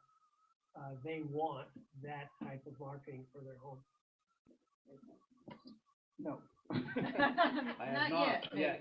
I just started using video this year. I saw the power of it, and I heard about WeVideo, and so I decided I wanted to have fun this year in real estate, because real estate can be, a grind, and it gets to be difficult. So I said to myself, let's do something where you're actually enjoying yourself and having a good time, and video is very powerful. So I started doing this show on my YouTube channel, but I'm also going to incorporate a personal presentation of who I am as an individual and as a realtor, and I will use that in marketing going forward. And as soon as I get a listing presentation, I will ask, next time if I can go in and maybe video beforehand or during it, to use video as part of the marketing. But it is a powerful tool, and I encourage you all, if you haven't tried it, to at least give it a shot, because even if you're not paying one of these professionals or you don't have a team to do it, you can do it. You can just get your iPad or your cell phone and start taking short clips, and the WeVideo platform allows you to put them all together in something coherent and cohesive. That's great. Stephen, hold on to the mic one time for a minute. We were having a brief discussion before we got started this morning, and he had a story he was sharing because he was looking for a referral agent out in, was it Alabama? It was in Alabama. Okay, and tell me what your experience was when you started, you as a professional looking for a fellow colleague for that referral. Okay, so I have an investment property in Alabama that I'm thinking about selling and moving from a single family residence to a duplex. So I'm looking for a professional to help me sell the home. So I'm Googling, I'm looking up, Tuscaloosa, Alabama realtors, and up pops all these different websites. So I'm clicking on them, and then photographs of realtors are coming up, and then a list of all their different listings and their accomplishments. But I'm like, I don't know this person. I have no connection to anybody here. You could be a listing agent that has 100 houses, but you have like 14 different people that are working below you, and I'll never talk to you. I might meet you once on the phone, and then I'll have 3 or 4 different people working with me, and I like to work one-on-one with my service provider. So I was like, how do I pick somebody? But when you get a video and you click on a video, you get a sense of the person's personality. You get a sense of who they are, their energy, everything. And it just makes it easier to say, you know, I could work with that person. I could not work with that person. And you can tell based on how their videos put together, their professionalism, how they speak, how they come across, whether or not you want to engage that person to work for you on one of the biggest decisions of your life. So video is powerful. And I think the people that get onto video, especially with video presentations of a business card, 60 seconds just saying who you are, will be leaps ahead of everyone else in the industry who doesn't adopt this. That's great, thank you. And I really thought his perspective was interesting because he was looking for a fellow referral. He was, I mean, and he's in our trade.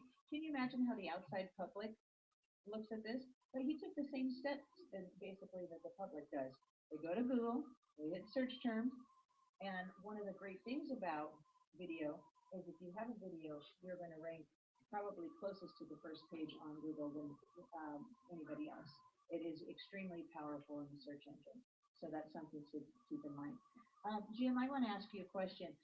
We saw 3 incredible videos. Can you just highlight the cost of those, the range there, because that's pretty significant.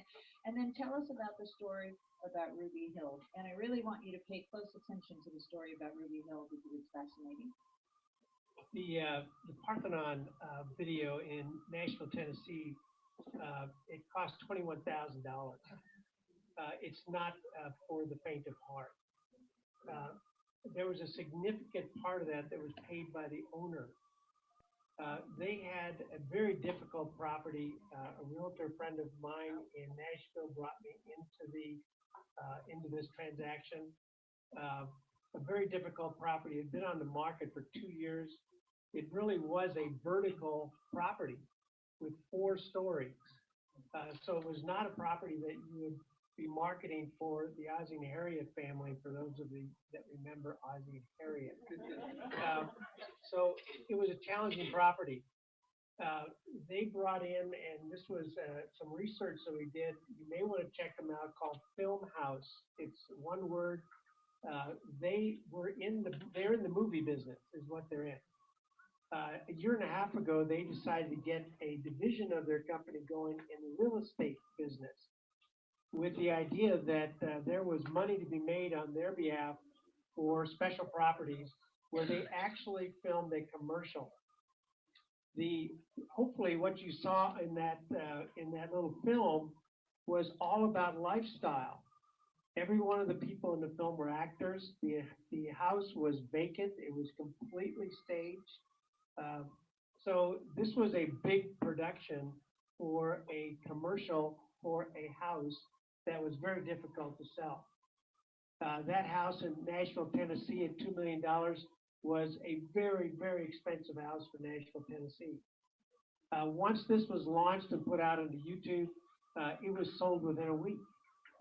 And it was, I believe, because of the lifestyle experience that you had when watching it. And one of the challenges that all of us are having, Mike and Stephen and myself and you, is how do we create a lifestyle experience instead of a slideshow? I mean, that's the challenge we've got right now. Everything else in our world that we're watching and searching for is around lifestyle topics. We're seeing real people as opposed to a slideshow of a kitchen. So the audience that we're addressing is going to be much more engaged with a lifestyle experience than a slideshow. The Ruby Hill one, this was our listing that we had for almost 2 years. It was a very unique property in Ruby Hill. It was the largest parcel. It was over an acre and a half. It had 2 residents on it. The main residence was a difficult floor plan. The second residence was unbelievable. It was 1,200 square feet of magnificence. So it was a very narrow buyer pool. Within 4 days of launching this particular film of the property, we had an all-cash buyer, 8-day close. It was just done. And we were humbled that we had not jumped into this earlier as an alternative. That film cost us $3,800. We used a drone. We're going to continue to use drones until we're put in jail. Our company has told us we are not allowed to use drones. We're going to continue to use them in very discreet ways. So drones are illegal right now. Don't use them. You're not allowed to, and that's you can take that to the bank. Go ahead. I was wondering, we'll take questions at the end, but What do you want on YouTube? I'm sorry. Yes, they're on his YouTube channel. Yeah. And we'll share that information. We'll just hold questions until the end. Jim, the stories are amazing. So Tennessee 2.2 sold in 1 week. Ruby Hill in 8 days. 4 days. Oh, excuse me. Correction. 4 days. All cash. The power of video. Ruby Hill is in Livermore. That's very close. Okay, wonderful. Let's go to you next, Mike. Can you tell me, you are running, you've actually adopted video and really what it's called now on the interwebs is film in full length. You have a creative team and you created your own studio. Is that correct? Yes, that's right. Okay, share a little bit of insight and tell us why you felt the investment was relative and how are you controlling, is that a way you can control your brand and how your agents use it? Brand, sorry, I'm sick. Brand consistency is something that is so vital in our industry. And I was with Intero before, and you can see an agent that does really nice fires and one that doesn't. So there was so many discrepancies. So when I decided to build the brand at EQ1, our first hires were a creative director and a marketing director. And there came photography, equipment, film equipment, and building out a whole studio in the office.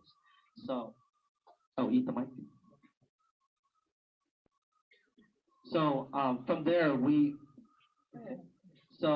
as we were building the creative team, we started getting the listings. And with the listings and the homes, what we wanted to do is we wanted to storify, or we wanted to tell the lifestyle, as what Jim has stated. That's what people want to know about a home. And the creatives, you can find very easily. You can either go on Craigslist, or you can even look into colleges with students who are currently studying film right now, and they can help you do what Steven's doing, and they have the time to edit and have fun with it. So all of ours are on staff, and eventually you can build up to that point, but you can start very, very small and simple with the use of WeVideo as well. Let's see, Steven. Let's go, Steven.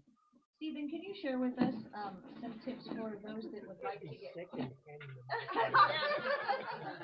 what I'm going to do then, pass you a little bit of liquid here. I wish it was something else, but it'll have to be for now. Steven, share with us some tips for those that want to get started. What gave you the courage to finally take that step? Well, actually, Mike did. I went to his open house for EQ1 for his year anniversary, and he was talking about video, and then being on the board, we were talking about video. But something just was gnawing on the inside of me, saying, you know what, this is your chance to take a step forward beyond everyone else real quick, and all you have to do is do it.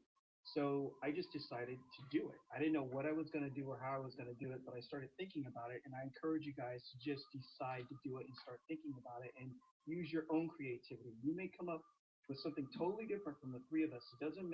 We're not right or wrong. We're just different. And so are you. And we're all made different, so we all have the ability to be super creative and come up with different things. And then just go for it. I signed up for the WeVideo platform, and I just started with a concept, and I storyboarded it based on what Mike had talked about, just creating an idea of where you were going to start, what you were the message you were trying to convey, and how you're going to end it, and started shooting different little small clips. And if you watch television and commercials, you'll notice that they never stay on anything for more than 2 or 3 seconds, right?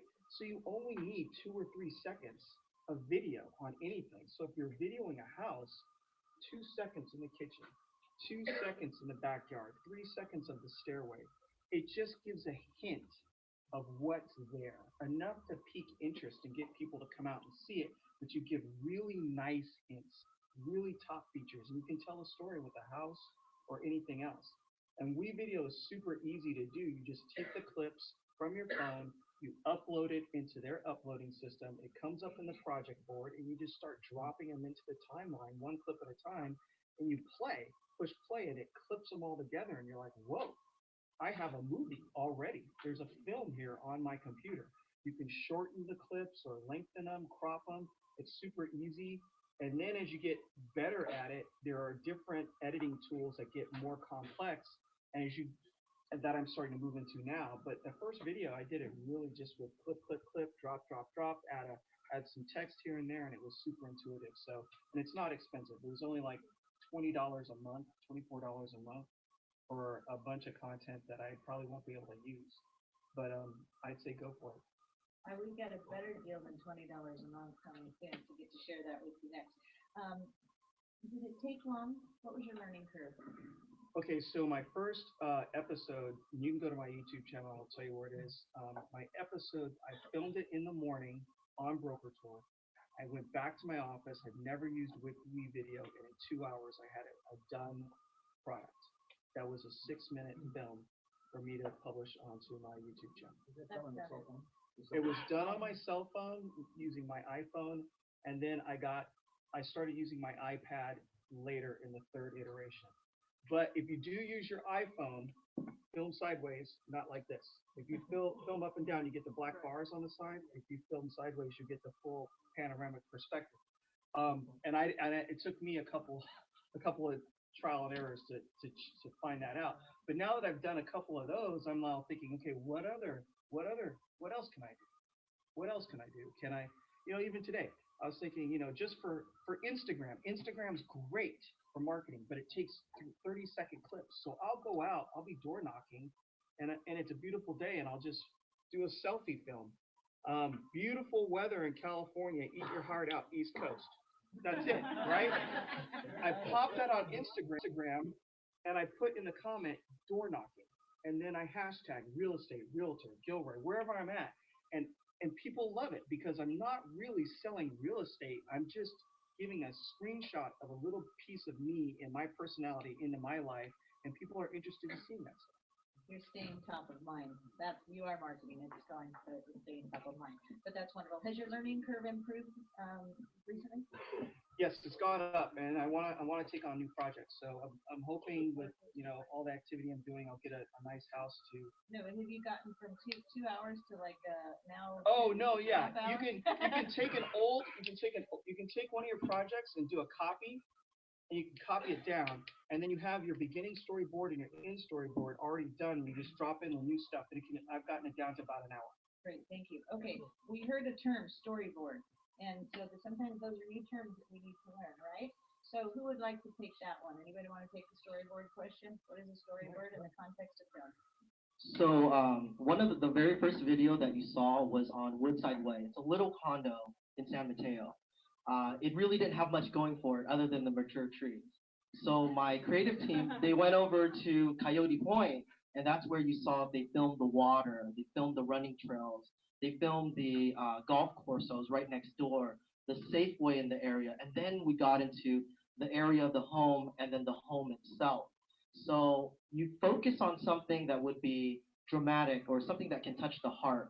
If somebody's moving into San Mateo, they may not know about Coyote Point, and now they know, and now they see this home that they can potentially buy and live this lifestyle, so they bought it. Great. So it's bringing in the entire neighborhood experience to create to give a better vision of what that living in that home would be. Great. On the storyboard, I would also encourage you to add people.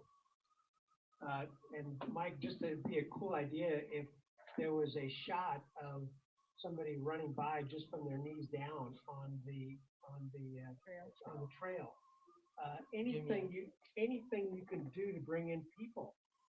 When you were watching that one on Ruby Hill, I'm asking you for feedback now. What was one or two things that were memorable of that film?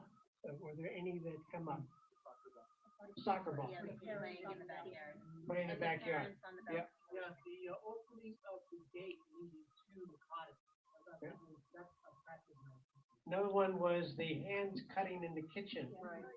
I mean, those are lifestyle moments. So when you're doing your storyboard, a storyboard is just a big chart you're putting together.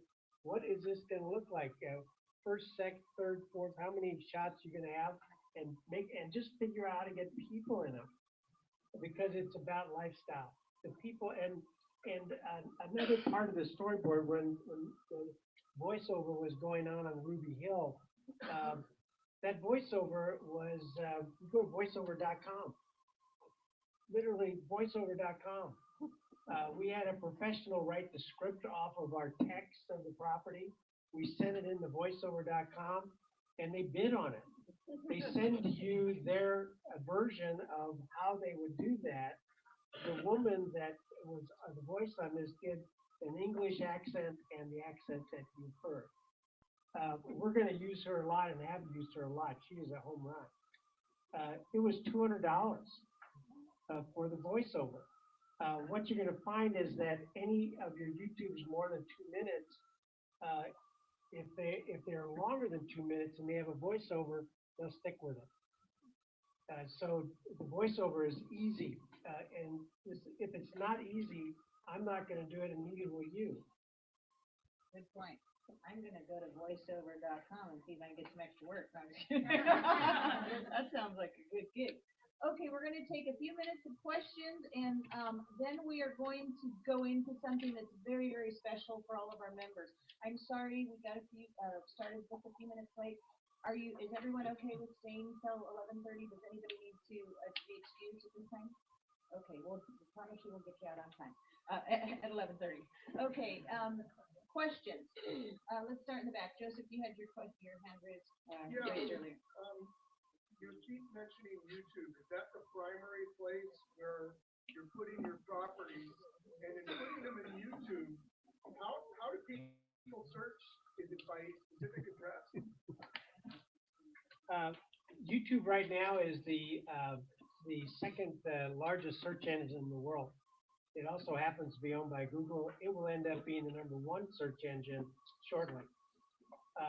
People are putting in, for instance, let's say the Tennessee one. Somebody's putting in interesting, unique home in Nashville, and it's just a search engine. So just think of it as Google, except that people would rather watch something than read it. So if you're searching on Google, you're reading something. If you're searching on YouTube, you're watching something. But a huge success of TED Talks. If you're not familiar with TED Talks, go to Google and put in TED Talks. They're just brilliant. I watch one every day. I watch a TED Talk every day. It's about video. So if you don't have a YouTube channel, how could we describe it? It's like your own account. It's like your own film account, I guess you'd call it. And I apologize, but the question I'm asking is, from the buyer's standpoint, are they searching a YouTube channel that says unique property, or are they searching on Google for properties in Tennessee? How do they find the video? Both. And Mike, it probably can address even more how you can embed the keywords into your YouTube account. So in the beginning, Hilda had said about hashtag, right? So if we're in San Jose, you hashtag San Jose as one word, hashtag real estate as another word within the embody of your video. So let's just say, Joseph, if you're looking online right now on your phone, if you put hashtag San Jose, hashtag real estate and press search, my website will come up first because we've done so much. Yeah, our Facebook site. And these are things that you can do. You just have to do it more than I do, or more than everyone on my team. So the more that you actually use, so if anybody works Evergreen in here, they can put Evergreen real estate, then they put specialist next to it. Sometimes people will Google Evergreen real estate specialist, and boom, you've come up first because you have a Google account, a Yahoo account, a Vimeo account, a WeVideo account. All these things add to your search engine optimization, therefore ranks you higher and higher on the list. Mike, do you put that in the comments below the video? Well, I'll talk to you after. There's a section. All right, so yes, Have a lot more training. all right, all of you need to get a YouTube account.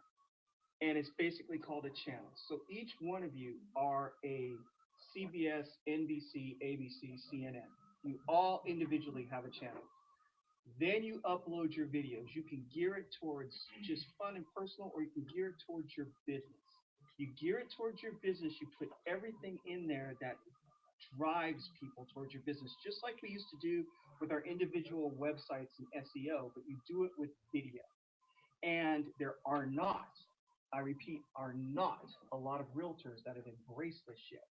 And so this is like being on the front end of the first IPO of a company coming out the blocks. If you guys get in now and paddle hard, you'll be in front of everyone else who catches on later when it becomes commonplace.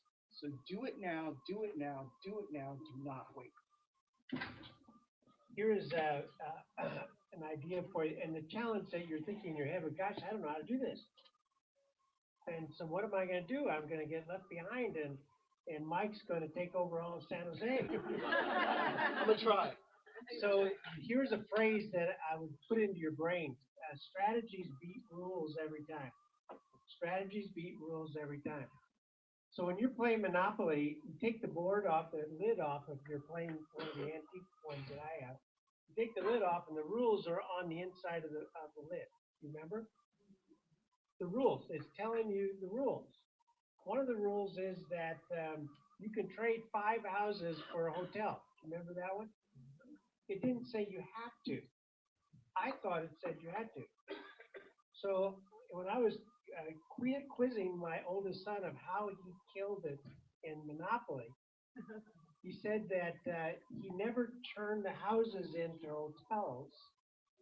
And so he had 10 or more houses on his properties, and he created a housing shortage. And so the person had to buy a hotel because there was no houses left, and it bankrupted them. So do you understand? It's the inside of the Monopoly board does not tell you how to win. It tells you the rules.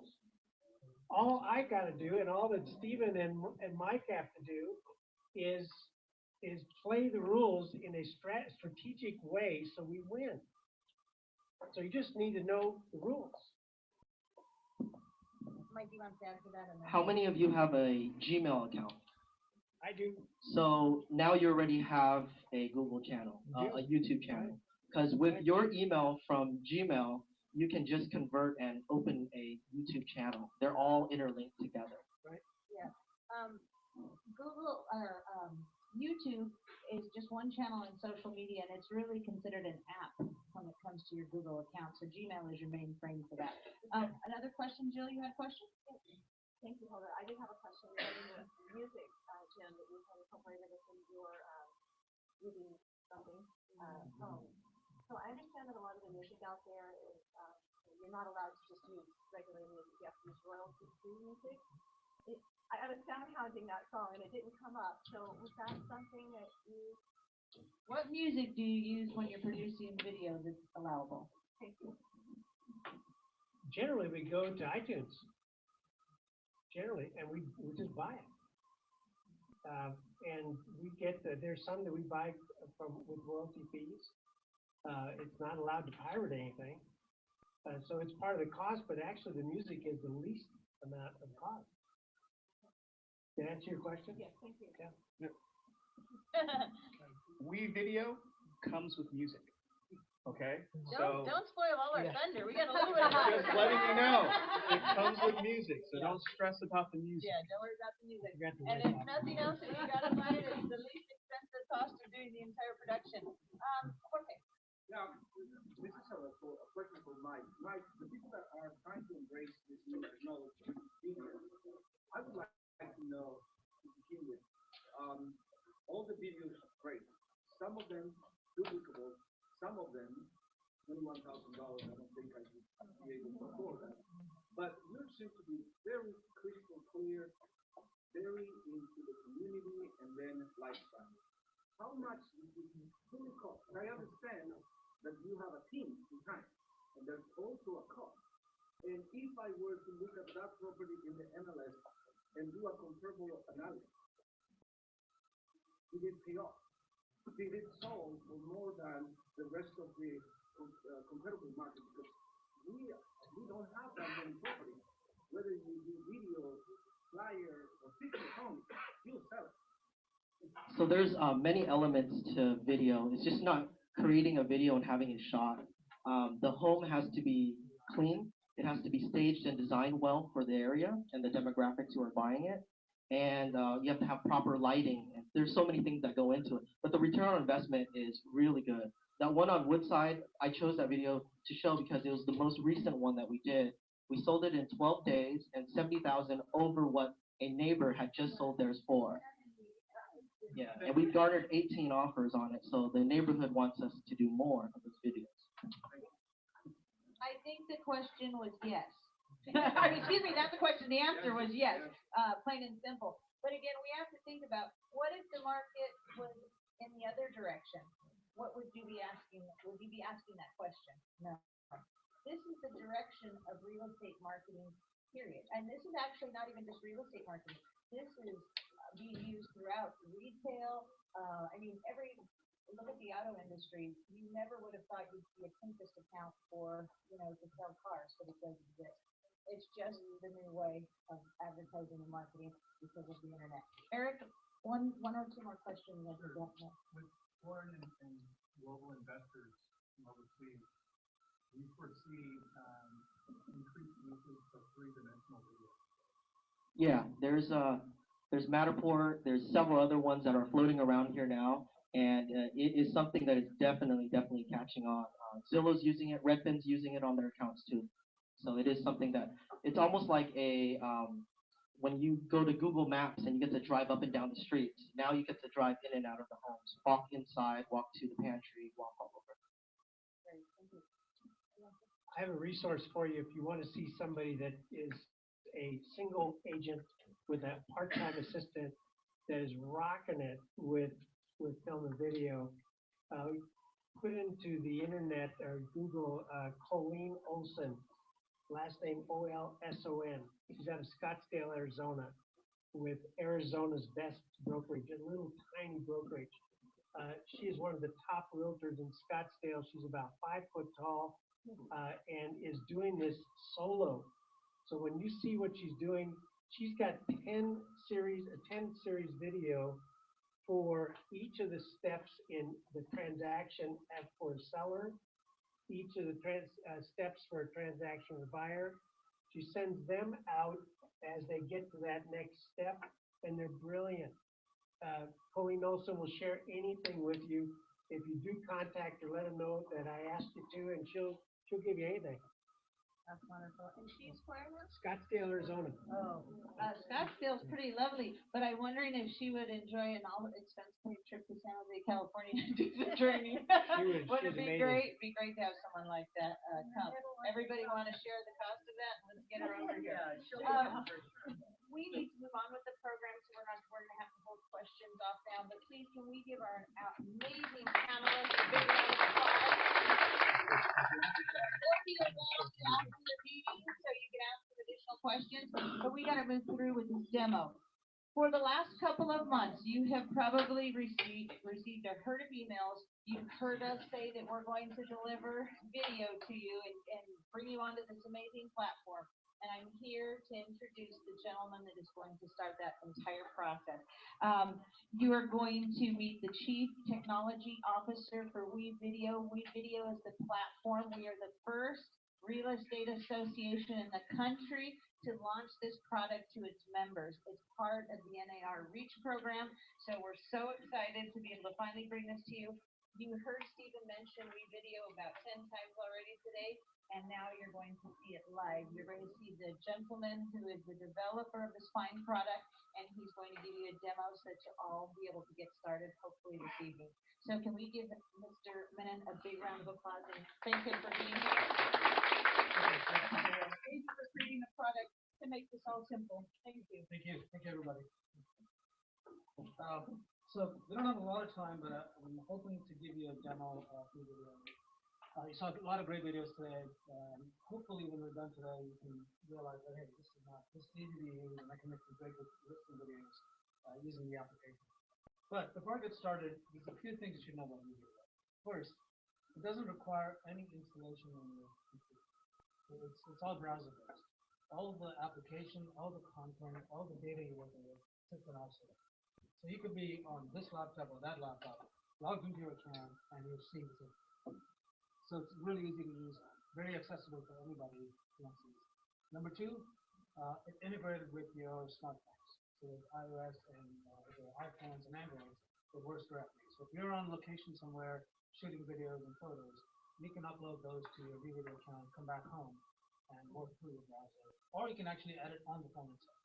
You can create a complete listing video on your phone and publish it from there to your YouTube channel or whatever channel you're using without having to go to the rest. And third, because it's all cloud-based, it's very collaborative. The whole thing is built on collaboration. So if you didn't want to do it yourself, and you wanted to work with a third-party professional editor, you could invite them to your account, to your project. You could contribute videos to it, and they could edit it all together. And you could have the homeowner looking at it and reviewing and giving content, and either providing videos to you or providing feedback on, hey, I like this, I don't like this, and so on. So it's very collaborative because nothing sits on the desktop. Everything sits on our servers, so you can log in from anywhere. It's just like a little bit of a search. So what I'm going to do is, in the interest of time, I'm going to quickly show you the phone app. Give me a second here. So what I'm going to do is I'm going to work on the phone as I'm working, and then project the records. Yeah.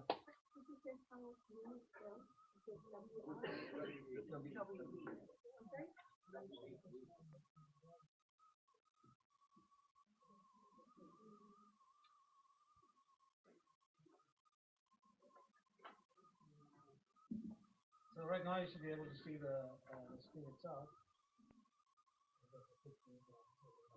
So what you're looking at here is basically what the UI looks like. So right below at the top where it says drag your media, that's the story. So that's where you're creating your listing video. That's where you're going to bring in all the clips. You're going to sequence it in the way you want it. You're going to add text. You're going to trim out the parts you don't need. You're going to add music. You can add voiceovers. All of that on the smartphone. But not only does it give you access to what's on your phone, it also gives you access to what's in the cloud. So anything that you've stored on the servers, anything people have shared with you, you have access to that also. Now, while Hilda was presenting, I went ahead and just shot a video of the audience here. So I'm just going to drag it into the storyboard. And one of the things that I said is I can go ahead and trim it. So I say maybe I don't want all of it. I just want to stop right here. I can adjust the volume. It's very, very responsive. So if you wanted to just trim out parts, you can just go ahead and do that. And then you can add music to it. So if you want to select music, now I don't have a lot of music in this, but the video itself has over 500 music tracks. So you can go in and pick your own music, and what's I got on the website, I can show you all of that. And then you've got voiceover, which is that microphone button on the right. Now you can also shoot photos and videos on the phone itself. So I can go ahead and say, let me just go ahead and take a photo of the audience. If I just do that, use the photo. It's going to take it and put it on the storyboard itself. So you can see right up on the top, just put that photo. So as I'm shooting, it's adding it to my storyboard. Now if I didn't want it, I could just go ahead and take it out and drag it back into my. And if I just wanted to go ahead and say maybe I want that to be before it, I can just reorder it. So it's very simple to use. So basically what I'm doing here is I'm taking clips and adding it to my story and putting it together in the way I want it. And then the last thing is on the phone, and then I'll move to the right list. Now you say, okay, you're done, and you have several different options. Option number one is you say, I want to publish it to YouTube or whatever channel I'm using. The other option is you say, I'm not done yet, I just want to sync it with the cloud so then I can go back home and finish it. And that's what I'm going to do here. And that syncing process is going to move whatever work I've done on my phone and move to the servers so that when I connect to my desktop, I can see all the work that I've done. So now that's done, I'm just going to quickly, any questions on the phone call? So it's supposed to be really easy to use, and now I'm going to go into the browser. And this is now, I'm in a regular Chrome browser, and I've logged in to my account. I'm going to create a video. Now at this time, the video that I shot is getting uploaded up. So I should be able to see that content when I go. So this is where I'm launching the editor. Now, the web version of this has a lot more functionality than the phone. Because clearly the phone is you're looking at a smaller screen, you can't do a lot. Now, that doesn't mean that you have to be a skilled user to use the phone. Early on, we realized that not everybody is a video editor. Most people in this room are not a video editor. So we have three modes. The one mode is what's known as the beginner mode. That's the storyboard. And then you have the advanced mode. So as you develop more editing skills, as you get more proficient with it, you can go to the more advanced mode, but you don't have to start with that. And so the platform kind of grows with you as your skills in video creation. So right now I'm looking at basically the storyboard mode, and if I go into my demo project, yeah, this is the video that I just, and I can just preview that.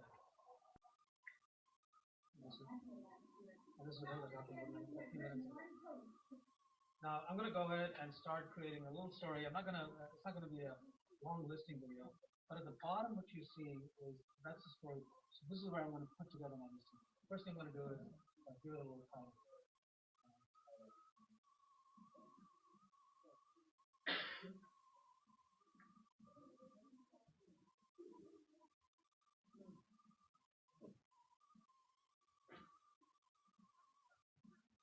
And notice how you can change the font. I can bold it. I can change it to whatever color I want. Just like with actually it doesn't have spell check. And I'm glad I didn't done that. So all I've done is I've created the pattern. No videos here. I'm going to start dragging some videos in. And what you're looking at here is the folder with all the content. Now this is content I shot before and sitting in my account. Now, one of the things before I do that is you can bring in content from your disk, so anything you got in the store, or you can bring it from the store. If you saw something, if you got something on your Facebook account, your Dropbox, or Instagram or something, you can also import that in.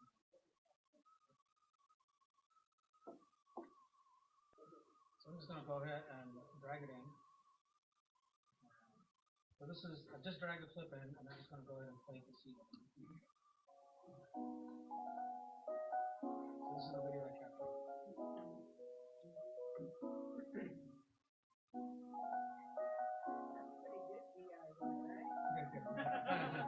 Now, a couple of things. One, notice that how it's already styled. There's already music, and the text is styled, because we have these components themes, and themes are styled. So by default, it applies the style. Now you don't have to go with it, but it just makes it easy for you to get started. So it already applies the style to it. You don't have to think about what color text I want, and so on, and what music I want. And of course, I wanted to say, that entrance was a little too long. I just wanted right to the front of the house. So all I did was back that to the right, and now I've got, I've trimmed it down. So it's going to stop about there. And then I could go in and say, I want to add some captions.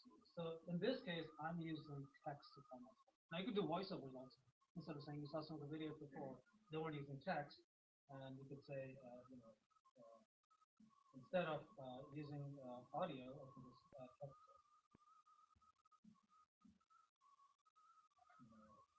So again, so if I just do this, so it's already started. Again, very easy to use to access. I'll go ahead and add a few other clips to it.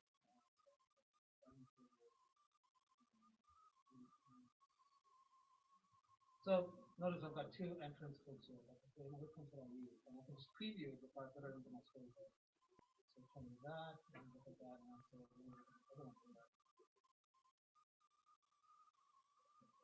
This one. And I think I like this because it's got a little chandelier to it. So that's why I use that. Protect it.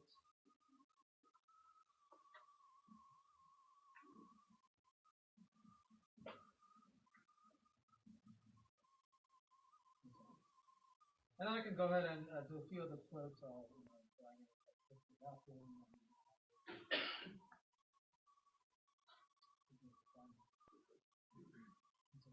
trim these down so they're long for your watch. But it's really up to you how long listing videos you take. You don't want to make it too long to lose the interest, but you don't want to make it short you're not getting nothing. Now all of this was short through reading this up. And then if I just wanted to reorder it, I could just take one of these and say, you know, I'll just go to the end. If I wanted to delete it, I could do that.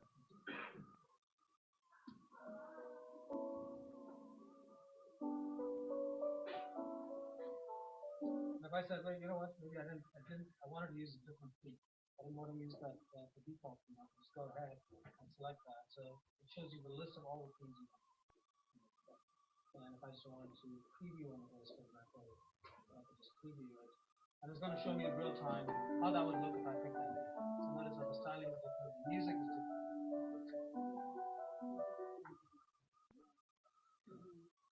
And then if I said, you know, maybe I don't like the music that much, and so notice this is the music I was talking about. So maybe I want to go for something like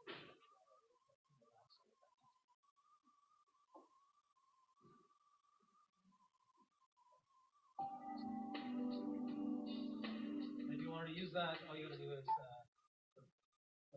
plus, and so now my timeline has that, and I can just right after the title is start.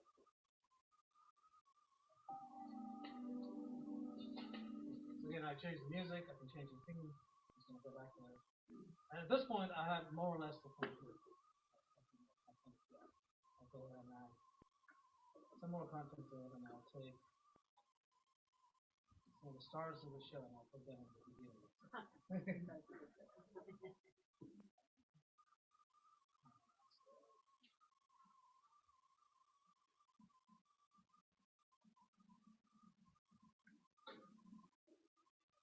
And I've got my story.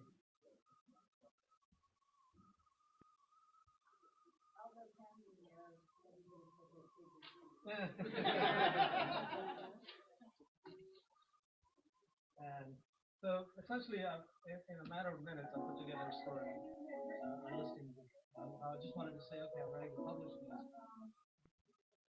So I wanted to publish this. Now I'm ready to send it out, you know, create the final video file. That's my listing video file. So I have a few options here. I can pick the resolution. Like if I want to do 720, which gives me HD. And then you can decide if you want to also send it to YouTube or Drive or Vimeo or whatever, and if you want to make it public.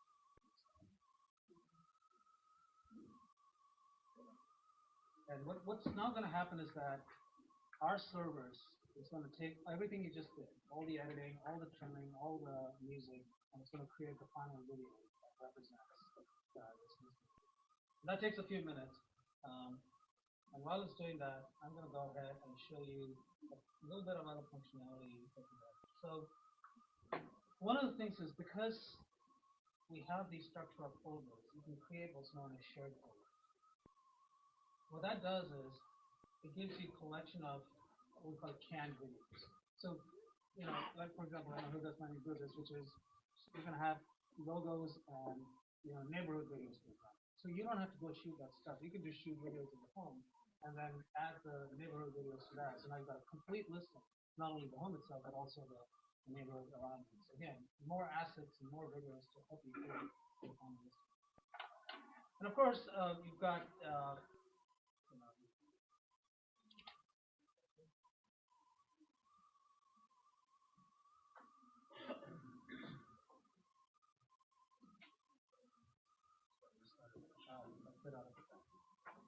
but it also, I'm going to show you a little bit more of the advanced editing features, so you can see where what the product does. I can fill in a little bit of time here while this is rendering. This is going to be available to you for attending the general membership meeting first. You guys are going to be our session for regular. You are going to gain access for the entire membership, and we want you to use it. Please use the tool, be creative, get out there, work out any bugs you may have. Let's create some awesome content. I would like you to put that on our SCCAOR YouTube channel. Share it out with all of your content as well. But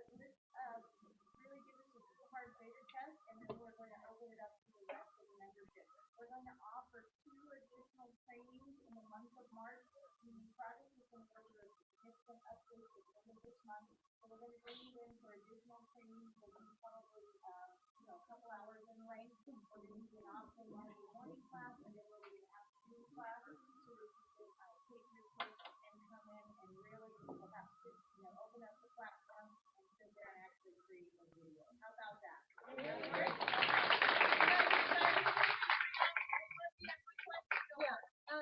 Can you send us now, and is there a special way for us to sign up through SCORE, or do we just sign up? We are going to send you a link. Okay. Because this link is part of your member benefit. Oh, hello. Yeah, you can't hear me? Oh, sorry. Okay, sorry. Sorry, folks. This is part of your member benefit. Stephen, how much are you paying per month? Or Stephen? I think it's like $24. Yeah, so Stephen's paying $24, so he wants to know where you get a credit. Because now this is and that's not $24 for the app. That was $24 a month. So now this is part of your SCORE benefit. How fabulous is that? So make sure that you congratulate your board of directors and the leadership here at SCORE. Thank them for going to bat for you to bring this incredible benefit to you. It is going to make a significant difference in your business, provided you use it, right? If you don't use it, guess what? There's a risk of losing it, right? Because we need to make sure membership dollars are being, expensed to something that is beneficial to the membership. So we will send you an email. It'll give you the information on how to activate your account, send you the link so you can open up your account, and then you're going to be free to open up your own profile, go on there, and start experimenting. And I can see you have a question to ask, sir. Yes. There's no cost to it? Yeah. There is no cost. It is a SCORE member benefit. Question 2 then. I noticed on their website they have 3 different plans. Which plan do we get? Basic, medium, or no, premium? for real estate, there's only one plan. Those are some of the other. Only one plan. It's the awesome plan because it's costing you nothing. And this is you get the maximum value for no bank. No bank. Isn't this wonderful? It's tremendous. I want to see everybody create a video. The next educational class that you're in, please take a short video, share it with your friends, let people know how awesome SCORE is. This is, again, the first real estate trade association in the country to launch this product. Woohoo! Are you in, Gary? Yeah, you're in. Fantastic. Are you ready? This is the video I just created. And you're all in our inaugural video. Isn't that awesome? We're going to put that on Facebook. Okay, we just have a couple of announcements to make. Again, we're going to bring back WeVideo. Can we give a big round of applause to We have a lot of firsts at SCORE this year, and one includes a trip to China. If anybody read this and thought it might have been a hoax, it is not. We have a trip planned for October to go and visit China to learn about the culture, the people, and the commerce. Come to the orientation night and learn all about it. Pauline, you're in, right? All right, I love it. Okay. Also, we have a new schedule of classes for SCORE University. So you pick one up. Roman's worked really hard on putting that together for you. And we have another event. We have the Brunch and Learn. So make sure you grab a flyer for the Brunch and Learn. It's going to be the President's Panel on hot topics and trends. And last but not least, we have a mixer, a good old-fashioned, just have a good time, grab a cocktail, and do some networking.